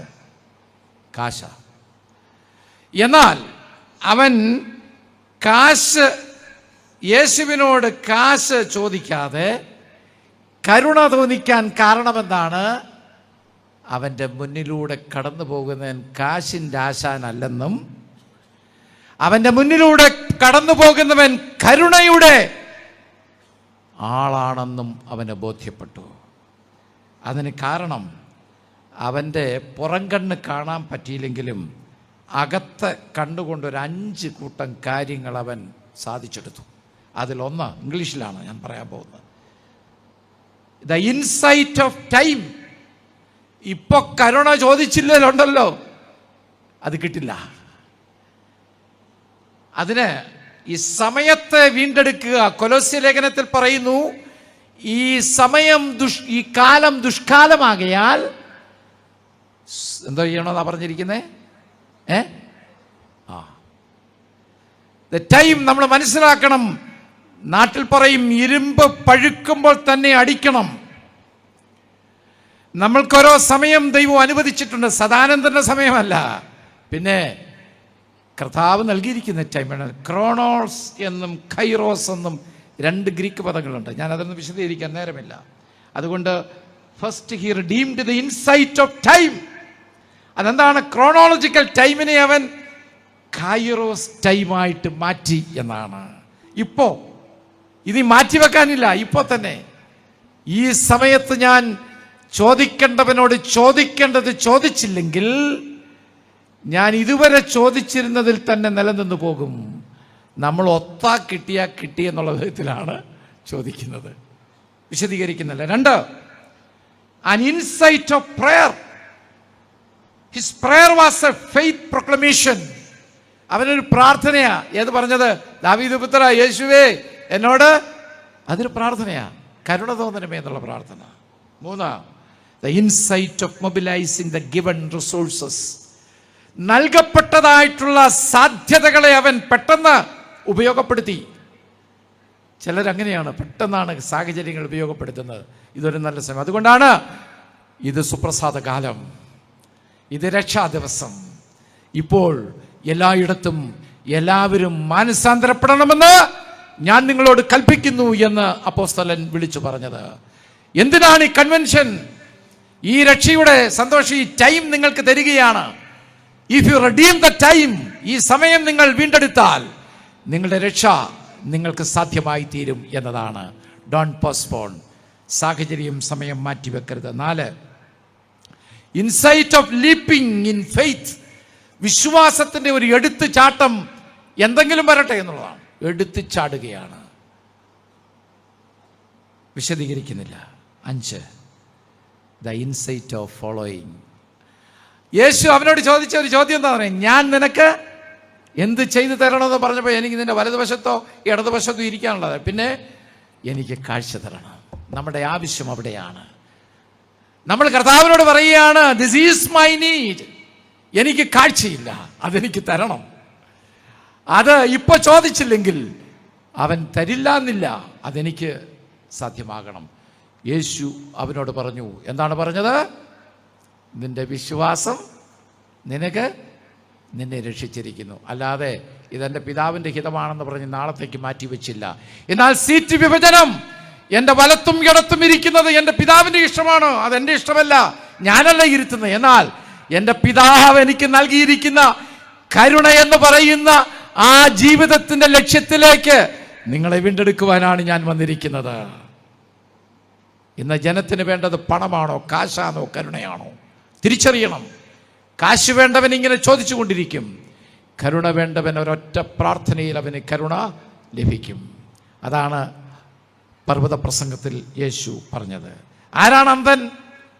സമ്പത്തിൻ്റെയും അധികാരത്തിൻ്റെയും ലഹരി തലയ്ക്ക് പിടിച്ചവനാണ് അന്ധൻ. അവിശ്വാസത്തിൻ്റെയും പകയുടെയും ഇരുട്ട് കണ്ണിലും കരളിലും നിറഞ്ഞ് തപ്പിത്തടയുന്നവൻ്റെ പേരാണ് അന്ധൻ. വാക്കുകൾ അവസാനിപ്പിക്കുന്നു. ഞാൻ ശുശ്രൂഷ ചെയ്തൊരു പട്ടണ ഇടവകയിൽ 2 കണ്ണും കാണാത്ത ഒരു മനുഷ്യൻ ഉണ്ട്. ഞായറാഴ്ച കുർബാനയ്ക്ക് വരും. അവൻ്റെ കൂടെ കണ്ണൊക്കെ തുറന്നിരിക്കുകയാണ്, ഒരു കുഴപ്പമില്ല, കണ്ണൊക്കെ തുറന്നിരിക്കുകയാണ്. അവൻ്റെ കൂടെ ഒരു കൊച്ചു പയ്യൻ, അവൻ്റെ മകനാണ്. കുർബാനയ്ക്ക് കൃത്യമായി മുട്ടുകുത്തും. ഞാൻ അപ്പവീഞ്ഞുകളുമായി അടുത്തെത്തുമ്പോൾ കൃത്യമായി വാ വിളിക്കും. 2 കണ്ണും കാണാവുന്നതിനും കുനിയിരിക്കുമ്പോൾ ചിലപ്പോൾ ഞങ്ങൾ തട്ടും, കൈ കൊണ്ടൊക്കെ തട്ടിയാലേ ചില എഴുതുള്ളൂ. അന്നേരം ഒരു വല്ലാത്ത പ്രാർത്ഥന, കുമ്പസാരം അന്നേരം ചിലത് തോന്നുന്നു. അപ്പവീഞ്ഞുകൾ അവൻ കൃത്യമായിട്ട് സ്വീകരിക്കും. അത് കഴിഞ്ഞ് ശുശ്രൂഷ പൂർത്തിയാകുമ്പോൾ അവൻ സൈഡ് മുറി വരും, മോനെയും പിടിച്ചുണ്ട്. അവരെന്നോട് പറയും, ഹലോ അച്ഛൻ, ഹൗ ആർ യു? ഞാൻ ആദ്യ അടകിൽ ചെല്ലുമ്പോൾ അവർ ഈ യവനക്കാരൻ മതി ചോദിക്കുക, ഹലോ അച്ഛൻ, ഹൗ ആർ യു? ഞാൻ പറഞ്ഞു, fine. Hope that you will come and visit my home soon. ഇതും പറഞ്ഞു ചെന്ന് ഞാനപ്പോൾ ഇറങ്ങിച്ചെന്നു. അപ്പോൾ അടുത്ത് നിന്ന് ഒരാൾ പറഞ്ഞു, അച്ഛൻ എന്നെ മനസ്സിലായ? ഞാൻ പറഞ്ഞില്ല, അവൻ്റെ 2 കണ്ണും കാഴ്ചയില്ല. ഞാൻ പറഞ്ഞു, ഇവിടെ കാഴ്ചയുള്ള ഒത്തിരി എണ്ണം വന്നിട്ട് ഒരെണ്ണം വന്ന് സുഖമാണോ എന്ന് ചോദിച്ചില്ലല്ലോ. കണ്ണ് കാണാവുന്നവൻ എന്നെ കണ്ടുകൊണ്ട് പോവുക. ചില ഈ എക്സസൈസുകാരെ കണ്ട വാറ്റുകാർ കണക്കാ ചിലർ പള്ളിയിൽ നിന്ന് പോകുന്നത്. കാരണം അച്ഛനെ തിരുമേനെ കണ്ട സംഗതി വല്ലതും കയറി ചോദിച്ച് കളയോ. വണ്ടിക്ക് ചിലപ്പോൾ 1000 രൂപ കയറി ചോദിക്കുമെന്ന് പേടിച്ച് മുങ്ങുകയാണ്. ഒരിക്കൽ വള്ളംകുളത്തുള്ള, തിരുവല്ല വള്ളംകുളത്തുള്ള നമ്മുടെ ഗ്രിഗോറിയോസ് തിരുമേനി ഒരു കഥയല്ല, അനുഭവം പറഞ്ഞു. തിരുമേനി ഒരിക്കൽ പള്ളി പണിക്ക് വേണ്ടി നേരിട്ടങ്ങിറങ്ങി വീടുകളിൽ പിരിവിനി ചെന്നു. അപ്പോൾ ഒരു വീട്ടിൽ ചെന്നപ്പോൾ ആ വീട്ടുകാരൻ തിരുമേനിയുടെ വണ്ടി കണ്ടപ്പോൾ, എടി വരുന്നുണ്ട്, ഒരു പുള്ളി വരുന്നുണ്ട്, ഏതാണ്ട് കാര്യത്തിന് വരിക, നീ പറഞ്ഞേക്കണം ഞാൻ ഇവിടില്ലെന്ന് പറഞ്ഞ അടുക്കളവാതിലൂടെ പുള്ളി അപ്പുറത്ത് വീട്ടിൽ പോയി അവിടെ പോയിരുന്നു. തിരുമേനി വന്ന് കയറി അവിടെ ഇരുന്നു. എന്തിയേ ജോസഫ് അങ്ങോട്ട് പോയി. എവിടെ പോയെന്നറിയാം. ഈ ശ്രീമതിമാർ ഭയങ്കര പുള്ളികളാണ് കേട്ടോ. എങ്ങോട്ട് പോയെന്നറിയാം, ഇവിടെ കണ്ട് നിൽക്കുന്ന കണ്ട് എവിടെ എന്നൊക്കെ പറഞ്ഞു. അപ്പോൾ അവനെ ഇവിടെ കാണും ഉണ്ടെങ്കിൽ വിളിച്ച് കയറ്റ്, ഞാൻ വന്ന ഈ കാര്യത്തിന് അതൊക്കെ പള്ളി പണിക്ക് വേണ്ടി കാശുമൊക്കെ തരണം എന്നൊക്കെ പറഞ്ഞു. അപ്പോൾ എന്നാൽ ചേട്ടൻ വരട്ടെ, അതിനെ തരാമെന്നൊക്കെ പറഞ്ഞു. തിരുമേനി ഒരു ഇരിപ്പിരുന്നു. ആ ശ്രീമതി ആദ്യം കുറച്ച് വെള്ളം കൊടുത്തു, അത് കഴിഞ്ഞു. അണ്ടിപ്പരിപ്പ് കൊണ്ട് വെച്ചു, അത് കഴിഞ്ഞു. ഡേറ്റ്സ് കൊണ്ട് വെച്ചു, അതും തിന്നു. അത് കഴിഞ്ഞ് ബദാം പരിപ്പ് കൊണ്ട് വെച്ചു. എടാ, ഇത് 2-3 ഐറ്റം കഴിഞ്ഞാൽ പിന്നെ എഴുന്നേറ്റ് പോകണ്ടായോ? പിന്നെയും തിരുമേനി അവിടെ ഇരിക്കുകയാണ്. കുറച്ച് നേരം ഇരുന്ന് കഴിഞ്ഞ് പോകുന്ന ലക്ഷണമില്ലല്ലോ. അവിടെ ഇരുന്നപ്പോഴാണ് ഒരു ഫോൺ ബെല്ല് അടിച്ചു. അന്ന് ഈ ലാൻഡ് ലൈനാണ്. തിരുമേനി ഇരുന്നതിൻ്റെ തൊട്ടപ്പുറത്താണ് ഈ ഫോൺ വെച്ചിരുന്നത്. ഈ ഫോൺ ബെല്ല് അടിച്ച ഉടനെ തിരുമേനി ഫോൺ അങ്ങ് എടുത്തു. ഫോണെടുത്ത് ചെവി വെച്ചു. അപ്പോൾ അപ്പുറത്തൊന്ന് അവൻ ചോദിക്കുക, എടി ആ കുരിശ് പോയോ എന്ന് ചോദിച്ചു. അപ്പോൾ തിരുമേനി പറഞ്ഞു, ഇല്ലടാ, നിന്നെയും കൊണ്ടേ പോകും, മര്യാദയ്ക്ക് വന്ന് കാശ് തന്നേച്ച് പോകാൻ പറഞ്ഞു. അപ്പോൾ പലപ്പോഴും നമ്മൾ വിചാരിക്കുന്നത് ചിലപ്പോൾ ഈ ചിലരെയൊക്കെ കണ്ട് മുങ്ങാൻ നോക്കുകയാണ്. ഞാൻ പലപ്പോൾ അന്ധനാരാണ്? 2 കണ്ണും 2 ചെവിയും എല്ലാം സജീവമായിരിക്കുന്നവന് ചിലരെ കാണുമ്പോൾ മുങ്ങിക്കളയും. ദാ ആ യൗവനക്കാരൻ, അവൻ്റെ പേര് പോൾ മുദ്ദ എന്നാണ്. അവൻ കന്നഡക്കാരനാണ്. ജനിച്ചപ്പോൾ മാതാപിതാക്കൾ അവനെ ഉപേക്ഷിച്ചു, കാഴ്ചയില്ലാത്തവനായതുകൊണ്ട്. അവനെ ഒരു മാർത്തോമ്മ ദമ്പതികൾ, എൻ്റെ പള്ളിയിലുള്ള മാർത്തോമ്മക്കാർ, അവരുടെ 3-മൂന്നാമത്തെ മകനായി അവനെ വളർത്തി. 3-ാമത്തെ മകനായി അന്ധനെ വളർത്തി. അവനെ പേരിട്ടു പോൾ മുദ്ദ എന്നാണ് അവൻ്റെ മറ്റു പേര്, അതിനോട് ചേർന്നുണ്ട്. പോൾ എന്ന് പേരിട്ടു. വളർത്തി, പഠിപ്പിച്ചു, കോളേജിൽ പഠിപ്പിച്ചു. നിങ്ങൾക്കറിയാമോ, അവൻ ആന്ധ്ര ബാങ്കിൻ്റെ സോണൽ മാനേജറാണ്. മാത്രമല്ല ഇന്ത്യൻ പ്രസിഡന്റിൽ നിന്ന് വികലാംഗർക്കുള്ള ഏറ്റവും സമുന്നതമായിട്ടുള്ള അവാർഡ് ഡൽഹിയിൽ പോയി വാങ്ങിയവനാണ്. മാത്രമല്ല ഇനി ലോകത്തവൻ സഞ്ചരിക്കുവാൻ രാജ്യങ്ങൾ വിരലിൽ എണ്ണാവുന്നത് മാത്രം. അതാണ് പോൾ മുദ്ദ. അവൻ്റെ 2 മക്കളുടെയും വിവാഹം കഴിഞ്ഞെല്ലാം സന്തോഷമായിരിക്കുന്നു. നാട്ടുകാരൻ പുന്നവേലിക്കാരിയായ ആനിയാണ് പോളിൻ്റെ ഭാര്യ. 2 കണ്ണുള്ളവനെ മിഴിച്ചുകൊണ്ട് നടക്കുമ്പോഴും അന്ധനാരാണ് ശരിക്കും? ഞാൻ എൻ്റെ വാക്കുകൾ ഉപസംഹരിക്കുകയാണ്. നാം കേട്ട വചനം ഇതാണ്: ഞാൻ നിനക്കെന്ത് ചെയ്തു തരണമെന്ന് നീ ഇച്ഛിക്കുന്നു. ഇന്ന് രാത്രി നമ്മളതിന് മറുപടി പറയണം. യെസ് ലോർഡ്, എനിക്ക് കാഴ്ച വേണം, എനിക്ക് കരുണ വേണം, എനിക്ക് സൗഖ്യം തരണം, എൻ്റെ കുഞ്ഞുങ്ങളെയൊക്കെ നീ അനുഗ്രഹിക്കണം, എൻ്റെ ജീവിതത്തിൻ്റെ ആവശ്യം ഇതാണ്. ഒത്തിരി വലിയ കാര്യങ്ങളൊന്നും കയറി ചോദിക്കരുത്. തമ്പുരാൻ അറിയാം. ഞാൻ ചോദിക്കുന്നതിന് മുൻപേ എൻ്റെ ആവശ്യം എന്തെന്ന് അവൻ അറിയുന്നു. ഞാനൊരു വാക്കുകൾ ഉപസംഹരിക്കുകയാണ്. ഈ രാത്രി, ഈ കൺവെൻഷൻ്റെ പ്രഥമ രാത്രിയിൽ ദൈവത്തിൻ്റെ വചനം നമ്മളോട് സരസവും ലളിതവുമായി സംഭാഷിച്ചു. ചോദ്യങ്ങൾ നമ്മൾ അവനോട് ചോദിക്കുമ്പോൾ അവൻ നമ്മളോടൊരു ചോദ്യം ചോദിക്കും. What shall I do for you tonight? ഇന്ന് രാത്രി അവൻ്റെ ശബ്ദം കേൾക്കണം. കർത്താവേ, നീ എന്നോട് ചോദിക്കുമ്പോൾ എൻ്റെ ഉത്തരം ഇതാണ്. ആ ഉത്തരം നേരത്തെ കണ്ടുപിടിച്ചു വെക്കണ്ട.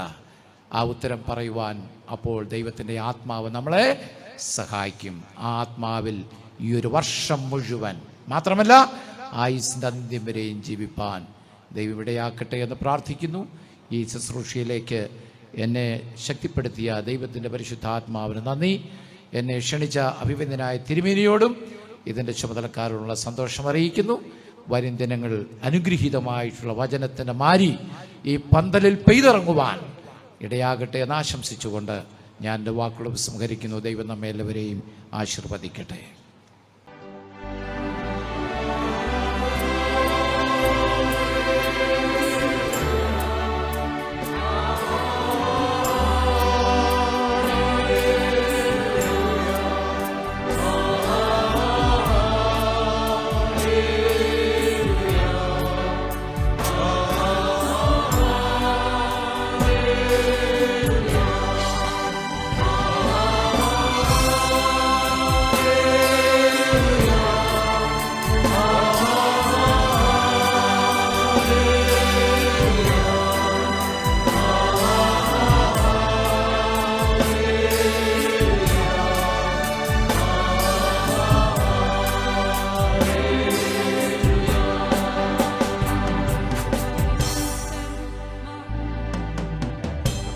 നിങ്ങളോട് കൂടിയിരിക്കട്ടെ.